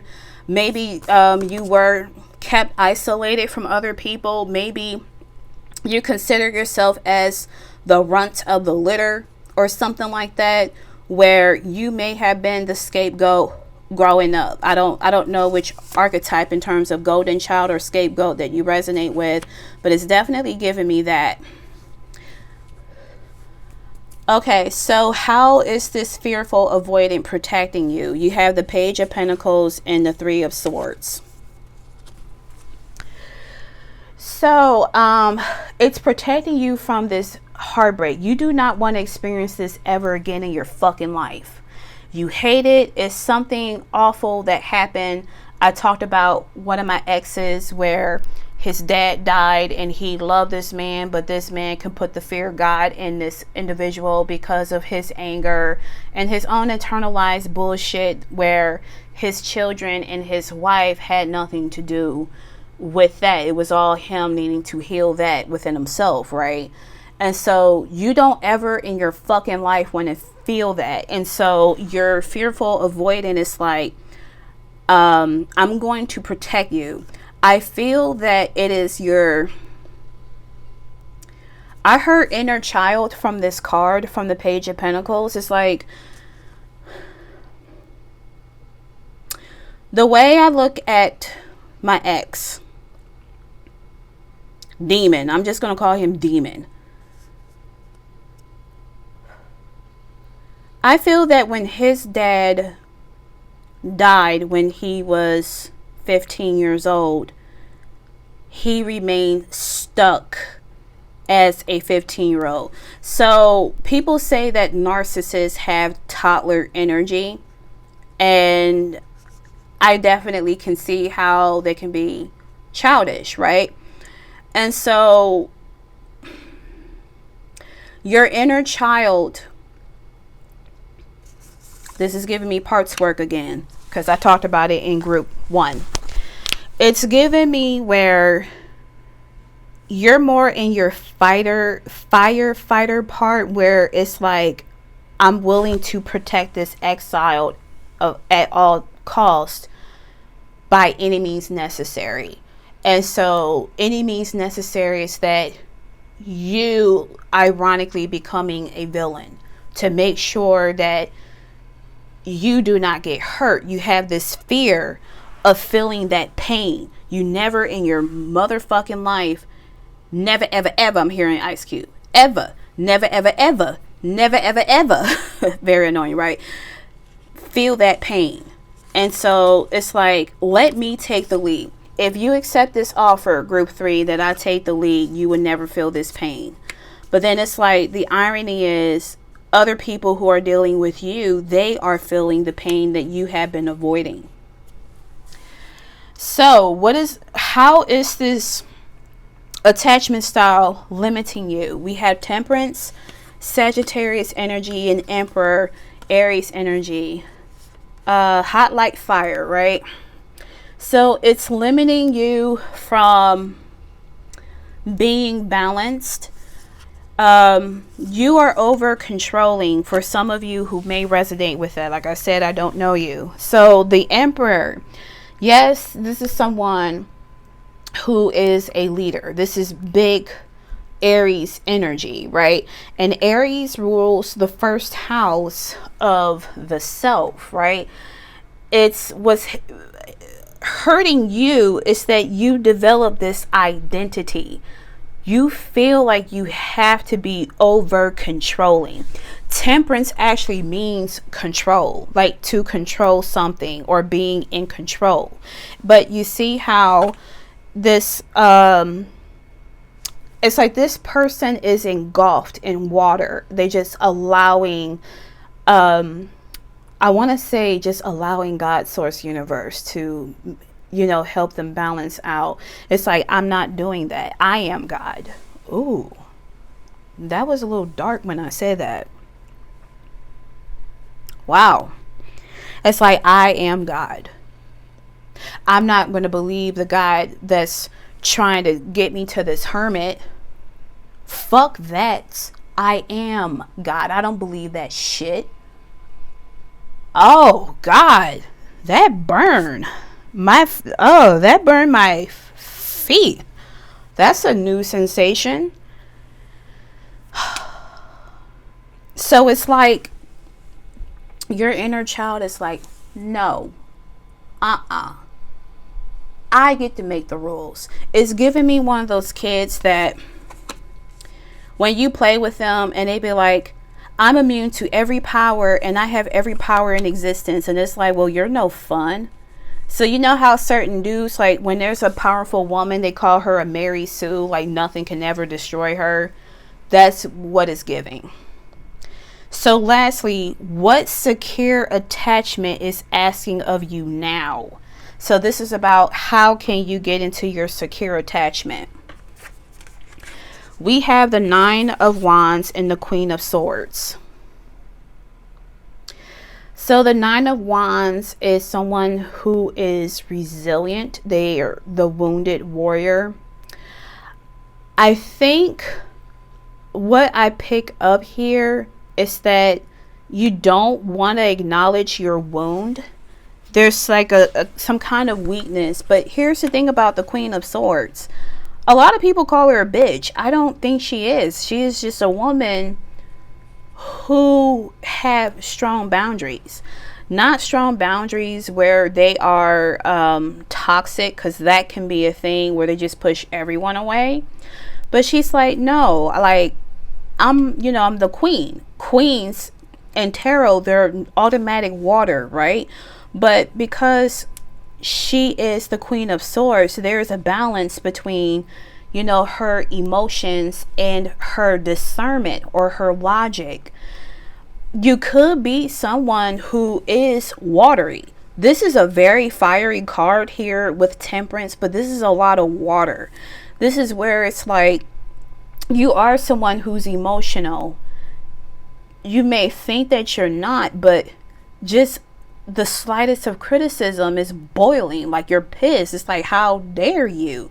How dare you insult me? And it's like, wait a minute. So you can give me feedback or constructive criticism, but I can't give it to you. We don't do one-sided shit. So it's saying like you can balance that. You can retain, like you can have your identity of who you really are, but you can have a balance of it. You don't have to force people to shut the fuck up when they confront you about a behavior that is making them uncomfortable. Accept that, I won't necessarily say that you are the wounded warrior, but accept that you are a warrior. You can reframe the language. You're like, look, man, I dealt with some bullshit and I didn't like it. But you don't have to say I'm a victim. You can say I am a survivor. I survived this. I survived this. Damn, okay. So these are your surrendering cards. And let's get into it. So you have surrender to rest and sleep. This is interesting. And it says to prevent burnout, slow down. Honor your need for quiet time and peaceful sleep to rejuvenate your mind, body, and spirit. You could be someone who stays up a lot. You could be someone where you try to alchemize, your pain, because you have the Advocate card.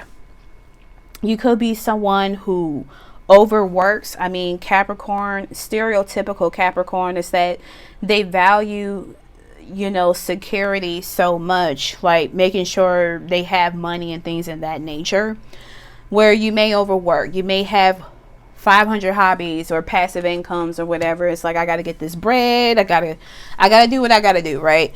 So Spirit is saying, maybe you need to rest. Maybe rest, and maybe resting, there's a fear where it's like your brain is like, hey, group 3, remember the time that this happened? Pepperidge Farms, remember? And it's like, I don't want to, I'm avoiding it. It's like, no, just journal it. Like, I'll tell you flat out, I use ChatGPT and I journal all the time. And I'm probably not helping the environment. I mean, it's just like every time we use Google search now or use Amazon, they have Rufus AI that pop up. You have Google's Gemini that keeps popping up, and it's like we can't really avoid it. So if you don't want to be one that use ChatGPT, we have a whole computer in our pocket. Google Docs. You can journal on your phone. You can journal on your computer. All right. So then you have the other one that says surrender your need to always be right. Give others the gift of letting them be right by yielding, not rigid. This will help resolve conflicts and improve your relationship. This is giving me someone who definitely is reactive than responsive. And then it says surrender to setting limits. This is funny that I talked about boundaries and this talks about boundaries. And it says it is healthy to set boundaries in relationships. Practice expressing your needs and remember that no is a complete sentence. So I feel like the parentified version of you is coming up here. But group number 3, what a triggering reading. If you actually resonated with this and you stay with me for this long, wow, you're strong. Thank you so much. I appreciate you. And be sure to like the video, subscribe to the channel, and I shall see you in another pick a card video. Best wishes, my darling. Talk to you later. Peace. Hey friend, this is Auntie Boo and nice to meet you. So I just want to give you a nice disclaimer. This is a general reading, not a personal one. If you would like to book a personal reading with me, everything is in the description for your review. Also, sometimes my guides want me to share a personal story about myself. This is by no means trying to hijack your reading. It just serves as an important piece of information that you may resonate. But thank you so much for choosing me to be your reader, and we will continue on with the reading. Hello there, group number 4. The attachment style for this reading is avoidant attachment. So let's get into it. The core wound. Love feels suffocating. I must protect my autonomy. What it looks like. Discomfort with vulnerability. Pulls away when things get serious. Struggles to express emotions. Hyper independent. Shuts down instead of discussing feelings. May say they don't need anyone. How it often forms. Emotional needs were dismissed. Caregivers were distant or unavailable. Vulnerability was pushed or ignored. Child learned self-reliance equals safety. The hidden truth behind it is that avoidant people often feel deeply. They just learned that showing it was unsafe. Messages this style often carries. I can't lose if I've never fully let you in. I resonate with this a lot. Group number 4. So that's let's talk about it. So the avoidant is totally different from the fearful avoidant. I just finished that reading and hot diggity dog, that was the most triggering one, I believe. But with that being said, avoidant. And so let's talk about my childhood. Why not? So my mom is someone who talks about her trauma all the time. I can know it just bit by bit because my role in my family dynamic is that, yes, I may have been the golden child, but I was more like the parentified child to an extent where I emotionally supported my mom. And so my mom, I have accepted the fact that she cannot give me the kind of love that I need. So the only way that she can show some form of love is by gift giving. Let me give you things, right? because any time that I showed any form of vulnerability, she would be like, what now? Like it was always sucking in her teeth with what now. And anytime that I would cry, she would say, shut the fuck up, or I give you something to cry about. And so I've learned to bottle my emotions, where right now at the age of 38, I have such a hard time to this day crying, but my body can no longer hold it. So I do feel deeply, but I can no longer hold it because somatically my body reacts, especially my chest and my throat. It feels like it's a finger of God, is what I call, where I just feel something pointing from the inside of my body, and I have to let it out. I have to give myself permission that it's safe for me to cry. So sometimes I will have like a crying session.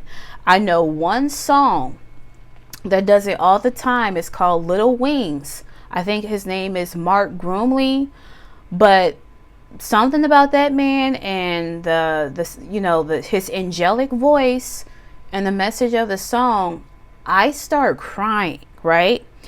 And so I gotta force myself to cry. And the one last crying session I had was one dude. He was diagnosed with ALS, and you see a year. The first word that showed up was deterioration of, hey, my name is blah blah blah and I have this. I started crying because I was like, I can't believe this is what it do to people, right? And so it was really hard to hold that in, but I spent probably a good hour reflecting and crying in that situation. But even then, like, I'm in my apartment right now, I'm telling you this story, that even though I'm by myself, I still need to give myself permission to feel vulnerable and cry, because crying equals shut the fuck up. And the thing is, I can't really take it personal that mom does it, because when her husband cries, or any other person that she have hurt with her words start crying, and it's like, I need you to listen that what you're doing is fucked up, she'll say shut the fuck up and say all these terrible things.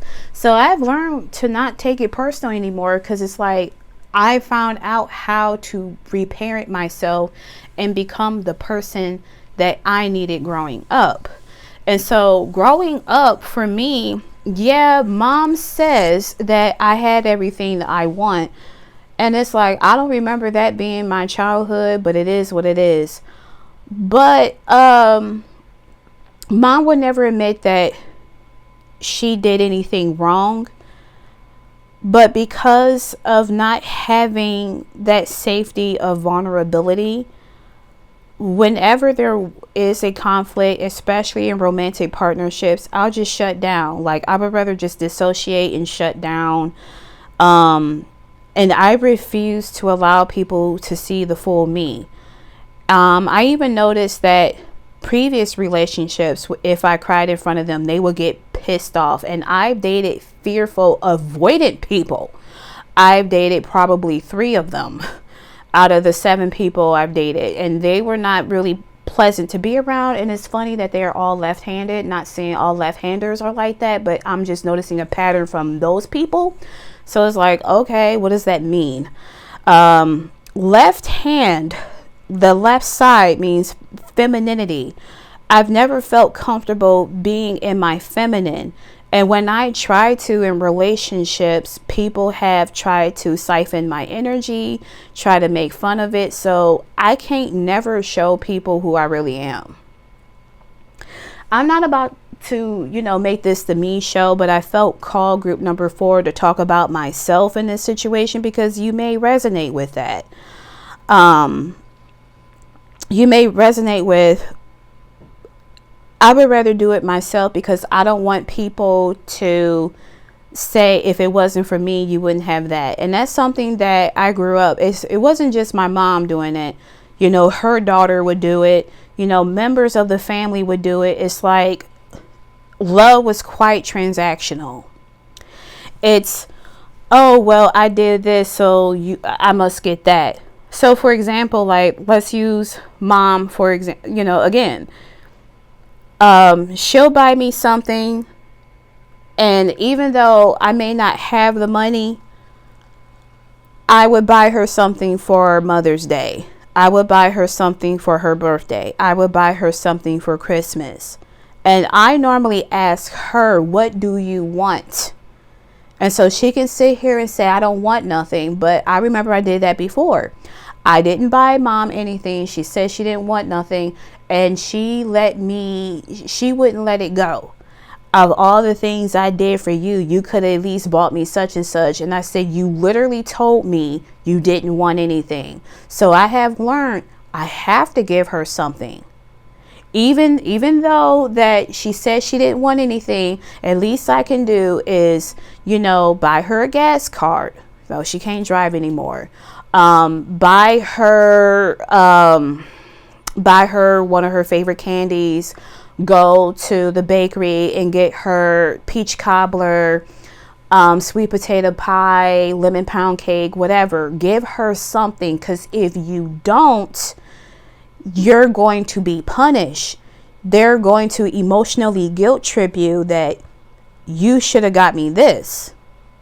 And so you've learned, and I've learned that, love was definitely transactional.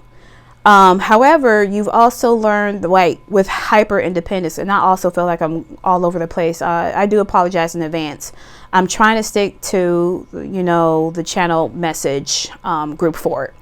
But it's like, with hyper independence, it's like going back to the whole transactional part. It's like, I would rather just do things on my own. There have been moments probably for you, group number 4, that, your parent, you ask them if you can do something and you got the what now? So it's like, fuck it, never mind. But then there'll be the same parent like, why don't you tell me anything? And it's like, what for? What for? You're just going to complain about it, or you're going to use it against me? And so you are vulnerable, but it feels like you have to remain in your masculine energy so hard. You have to be hardened, because you were taught that in the world today, vulnerability means weakness. You may have, again, dated individuals who fall under the fearful avoidant attachment.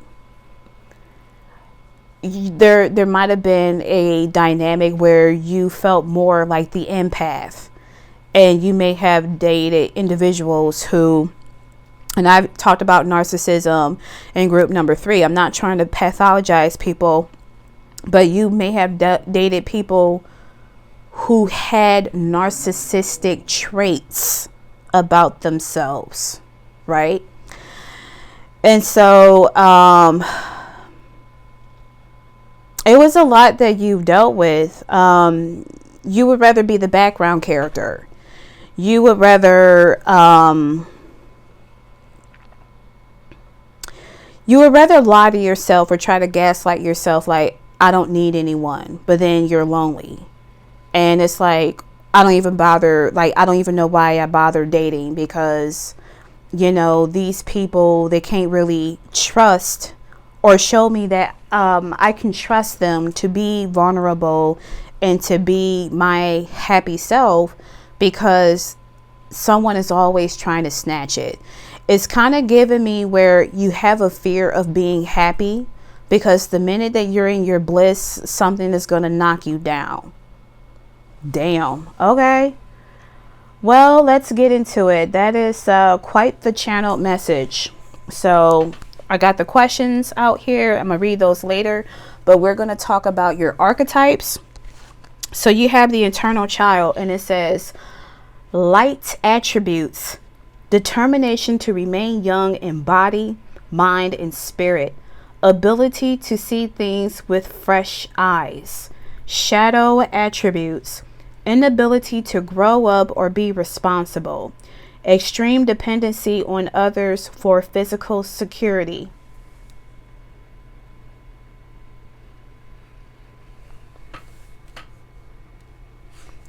Destroyer, light attributes: releasing what is potentially destructive, preparing for a new life. Shadow attributes: intoxication with destructive power, destroying others' dreams or potential. This is giving me self-betrayal here. And then we have orphan child. Light attributes: independence based on learning to go it alone, conquering fear of surviving. Shadow attributes: feelings of abandonment that stifle maturation, seeking inappropriate surrogate family. So what's interesting is that with group number 3, totally different energies. But I had said that whatever that really traumatic part happened to them, they remained that age. And so I didn't talk about a former friend, but this former friend, not even going to mention their name, but they only serve a form of relevance because of this reading. The former friend, I like to say that she is 12 in a 39-year-old body. Dealt with a lot of trauma. This person had been moved to group homes along with her sibling. So you could have been someone where maybe your mom or your dad gave you up for adoption. Maybe it was forced adoption because, you know, the parent wasn't safe to be around anymore. Family wasn't really safe to be around. So, you know, there's that orphan energy. But I've noticed that with her and myself included, I recognized at the age of 37 that I was 15 for 22 years. I didn't know that until I did the kinetic family drawing. Of all things from my school, going to school to be a counselor and art therapist, of all the things that triggered me, it was the kinetic family drawing.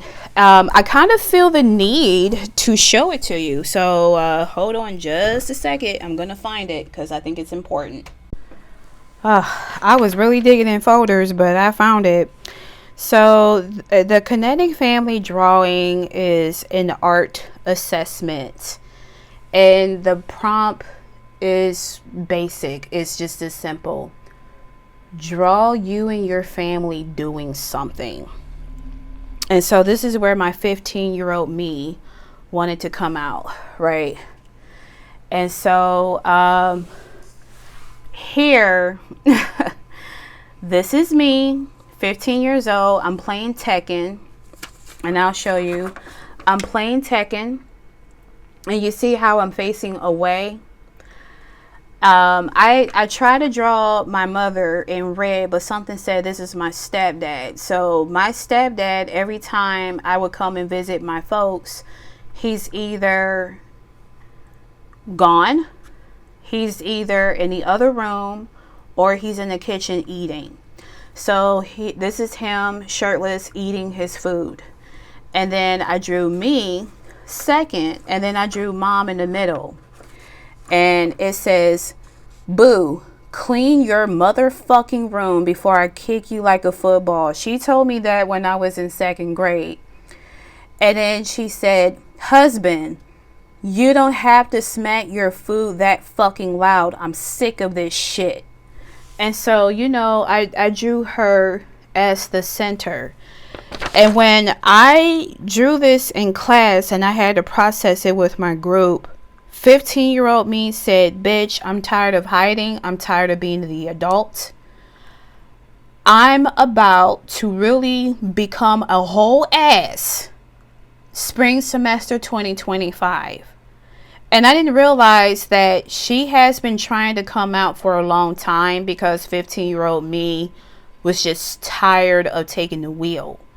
And so I didn't realize that by 15-year-old me taking the wheel, I had destroyed a lot of things. Quote, destroyed. She only did what she... how can I reframe it? I want to use it with kindness and also with compassion here, because you may resonate what I'm talking about, group number 4. She didn't know then what she knows now. And so here's this 15-year-old, trying to navigate adulthood. She's at the wheel.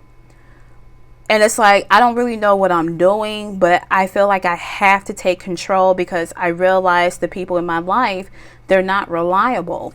And so here you have these child cards, child eternal and child orphan.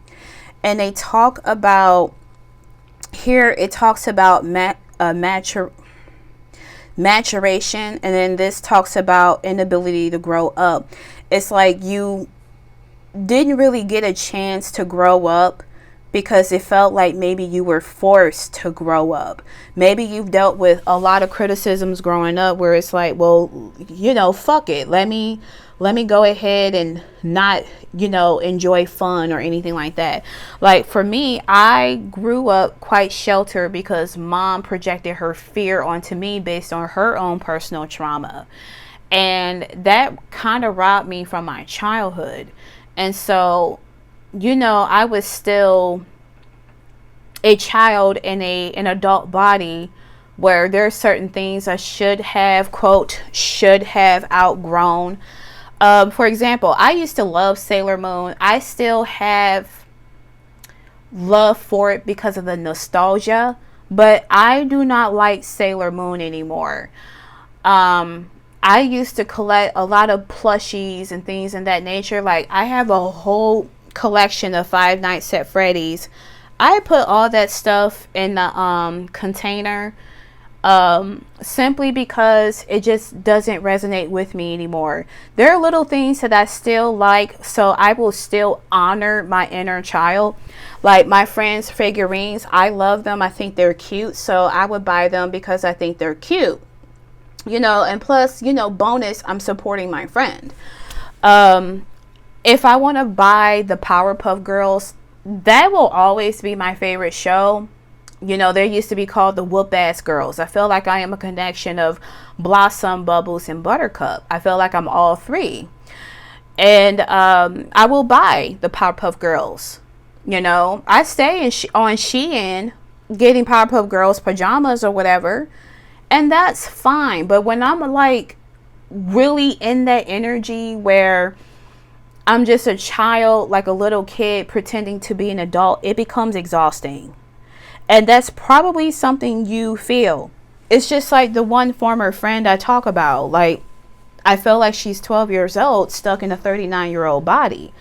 Her sister is a 39-year-old stuck in a 39-year-old body. She's at her mental age, but this former friend have been the one that took the burnt end of the stick of protecting her sibling and things of that nature, where she didn't fully grown up. Like, yeah, she may have children and things of that nature, and one is about to graduate this year, but there is a childlike mentality that's kind of sabotaging her, where sometimes she can be reactive instead of responding when it comes to criticism and things of that nature. This is kind of teeter-tottering, where you can either become the anxious attached, or you could be the fearful attached. A fearful avoidant attachment. And so it's given me that, right? But with the former friend, she's like the stereotypical millennial. A lot of people have shared their personal grievance where, because some millennials did not have the childhood they were robbed from, they're kind of robbing other people's childhood when they go to Disney. So you hear like the Disney adult kids. And I remember seeing this funny parody, and this is not like funny to make fun of you if you resonated with all of this, group number 4. But I saw a parody where, I forgot the name of this creator, but he drew a cartoon where a millennial parent wanted a Mickey Mouse Labubu that doesn't exist so far. And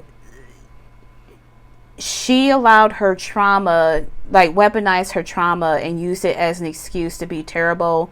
She wanted the Mickey Mouse Labubu so badly where she sold her kid to China so that their kid can do child labor and become one that make Labubus for other adult millennial parents. And so it's just kind of giving me that, where it's like, you may sabotage yourself and you may sabotage others because you did not have the childhood that you needed. You didn't get a chance to outgrow it. This is why, from someone who isn't Jewish, but I'm looking at it from an outside perspective, I did some research about how Jewish families raise their kids, and they just allow them. I call every child a chaos goblin, because children are chaos goblins, right? They're supposed to, but they allow their children to just be children, and then at a certain age they kind of just grow out of it. It's like it matches up with their lifespan. So this here is just giving me someone where you may have been delayed developmental. You know, I said all that shit, and that's just long story short. I would have said probably a good 15 minutes just saying that your developmental age was delayed, but it just didn't come through. But you know, this is how channeling works for me, and it's just interesting. All right, well, if you resonated with that so far, let's continue on with your reading. So we're about to talk to your avoidance attachment style with the tarot. Okie dokie. So let's put all the cards out.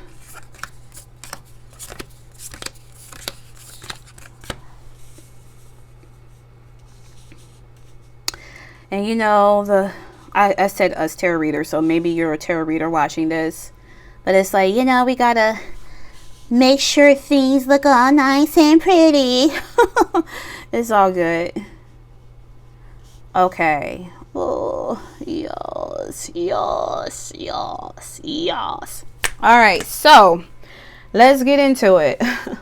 So what does your avoidant attachment want you to know? What do they want you to know? And so we have the Three of Pentacles and we have the Seven of Wands. Bam. So what your avoidant wants you to know is that you don't have to jump through hurdles to work with people. So I know that the Seven of Wands, it talks about feeling guarded and feeling you have to protect yourself, because in traditional tarot, you know, they were ambushed. And like, even if you look at, you know, the guy holding his wand, defending himself against 6 other wands, you see that he's wearing 2 different shoes. So it's like, oh shit, they caught me while I was relaxed. I got to fight now because I'm not, you know, it's either me or them, right? You don't have to be overguarded. You do not have to jump through hurdles to form connections. The Three of Pentacles talks about teamwork, talks about collaboration. And so maybe you were one of those people who hated group projects. I know I was one of them. You could be one of those people where you do not want others to help you because you feel like you must owe them something. You don't have to do that. And so your avoidance is saying you really don't have to do that. You can just allow people to help. If they want to dangle a carrot over your head and say, well, I did this, you must do that, you know, let them know, like, we can just end it here because I don't do that transactional nonsense. Blessed. So how was it developed? How did the avoidant attachment develop or come to be? We have the Seven of Swords and we have Leo energy with the Strength card. So you dealt with betrayal. You've dealt with people who were sneaky. You dealt with people just taking from you. This is, again, it's kind of teeter-tottering from, what's it called? Becoming anxious and then becoming avoidant, right? So you develop this because you've dealt with individuals who played in your face. It's given me another memory where I wanted friends so badly, and then I would have like goodie snacks that mom would give me for lunch. And so the little fucker at the time, it's like, oh, can I have some of your fruit roll up? I'll be your friend. And I'll give them a really big piece and things in that nature. But then when I want something of theirs, and I'm like, can I have some? They're like, no. And they were just stingy. And it's given me where people have used you for what you have. And so it's like, I want to be your friend and things in that nature. And then they have taken something from you. It's given me where you were definitely naive and people play that in your face. And the thing is, it's like, there's nothing wrong with being naive. Like, why do people play with children so badly where it's just like, I'm going to punch down? It's because they're weak. Point blank, period. And so you had this fear where even like, you see how they're lions, right? But look at the body. It's like a sunflower but with a lion face. It's like you felt intimidated by a lot of people. It felt like you had to walk on eggshells. You're thinking, oh, if I do this, then they're gonna bite and attack me. But you know, these are delicate flowers. You can literally stump it. You can destroy them. Anything that wants to act intimidating, wants to play with you and want to punch down or bully you, they were weak. You didn't know that because you were taught to just be afraid. Aw, yeah, I resonate with that a lot. Yeah.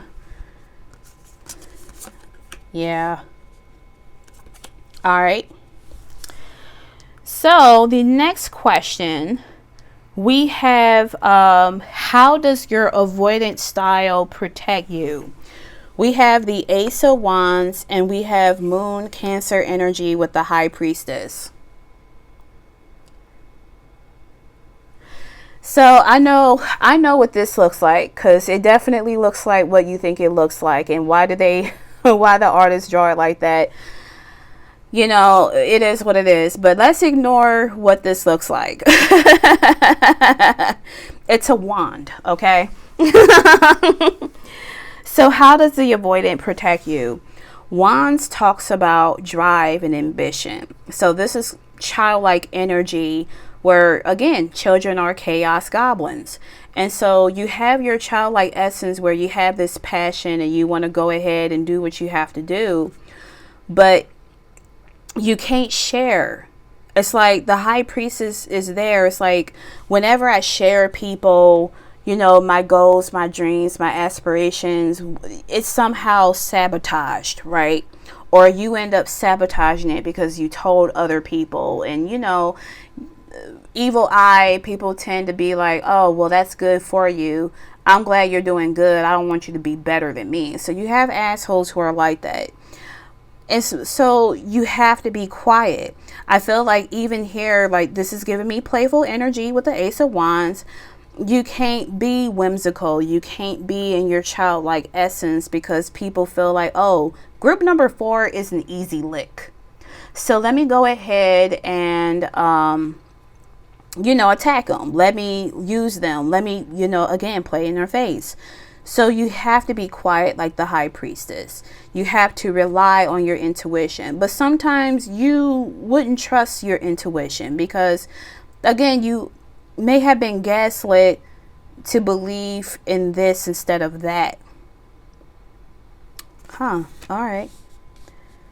I wanted to say something else, but Spirit's like, no, move on. And I'm like, okay, I'll move on. So how does your avoidant limit you?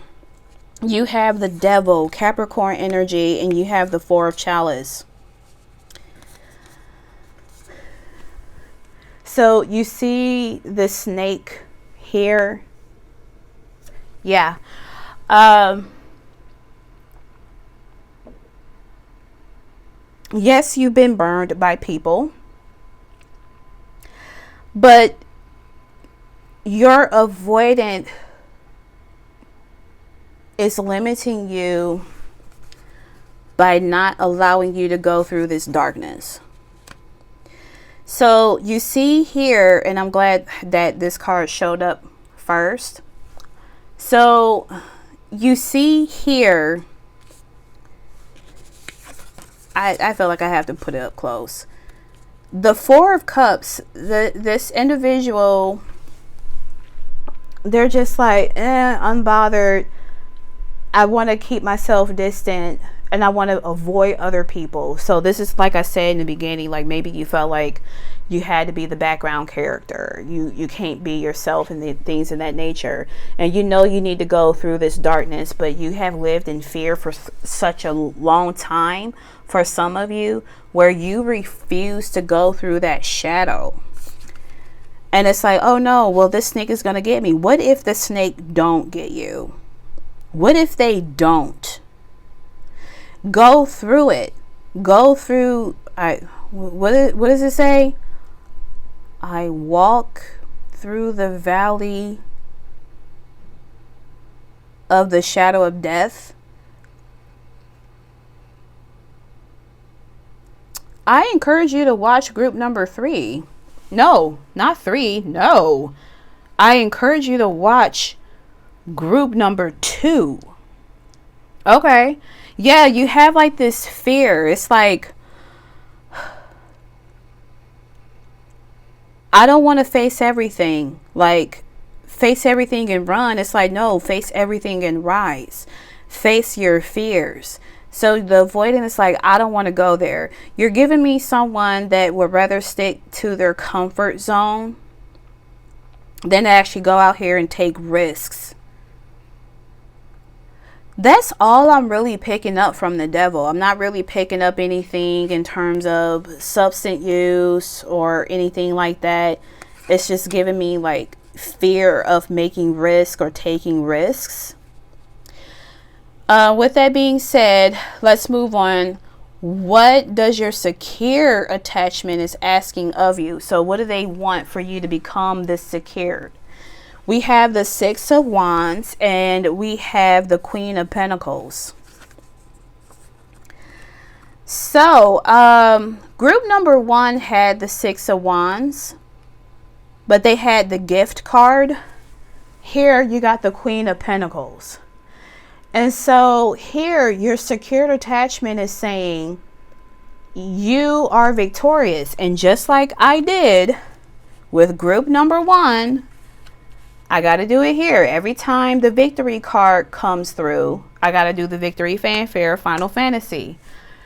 Dun, dun, dun, dun, dun, dun, dun, dun, dun. Once you let go of fear, take the risk, be vulnerable, allow people to come in, you will become victorious. You will literally become the parent you never had. So it's like, for me, an example, I don't hate my mom. If she were to hear this reading, she would be pissed. But I'm not responsible for that. Like, her truth, she can honor her truth and I can definitely honor mine. But instead of groveling over, you know, her treatment of me when I was a child, I said that I have the mom, like my mom is the parent that I have. I have her. Yeah, she did what was necessary to help me. She did what any other parent must do. They have to do. I have to feed you. I have to put, you know, clothes on you. I have to give you additional physical needs for you to sustain, you know, a living. Because if I don't, then what would happen? You can go to jail, right?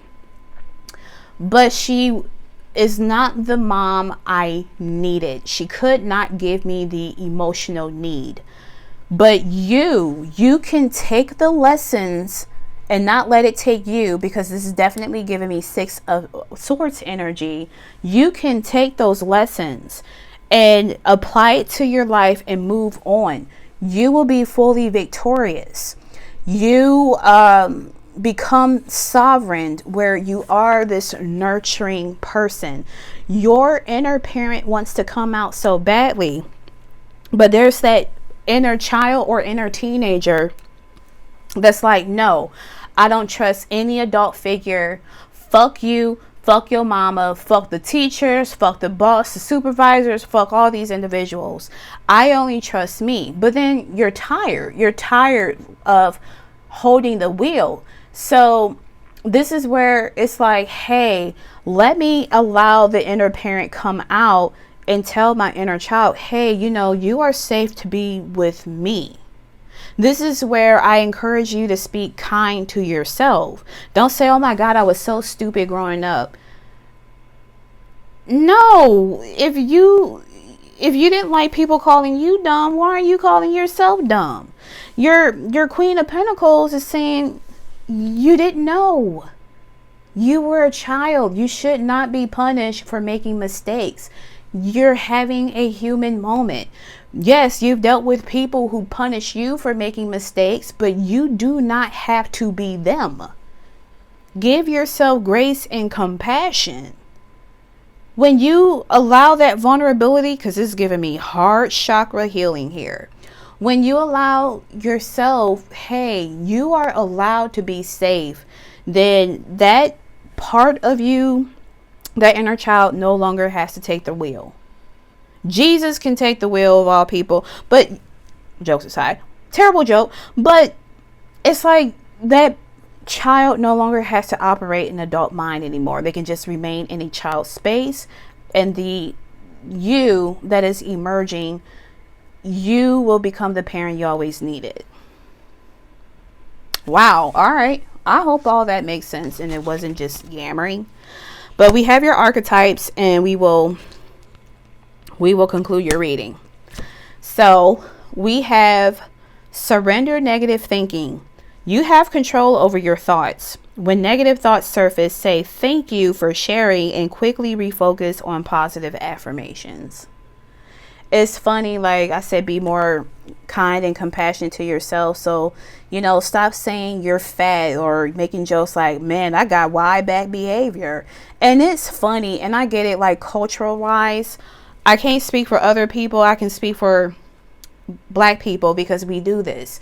We use humor a lot, you know, when we're going through things. But it's like, we kind of need to limit that. Stop calling yourself fat.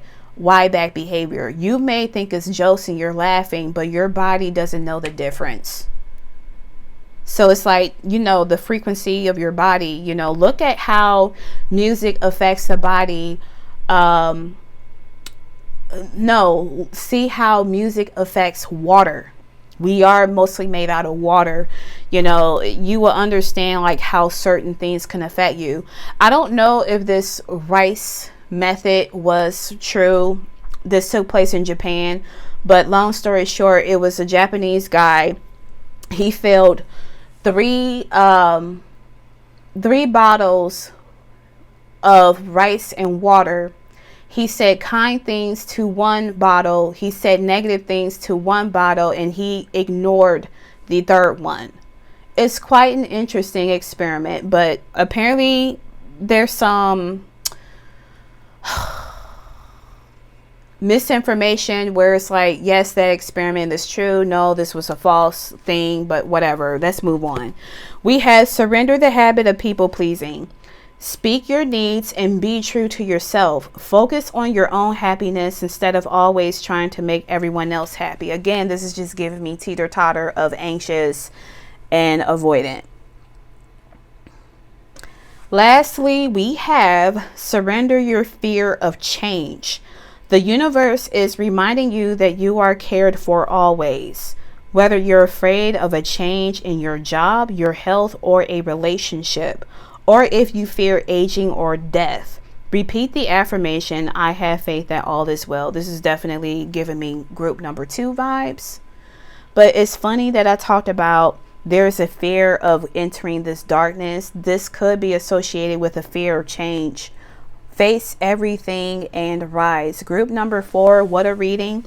If this resonated, be sure to like the video, subscribe to the channel, and I shall see you in another pick a card video.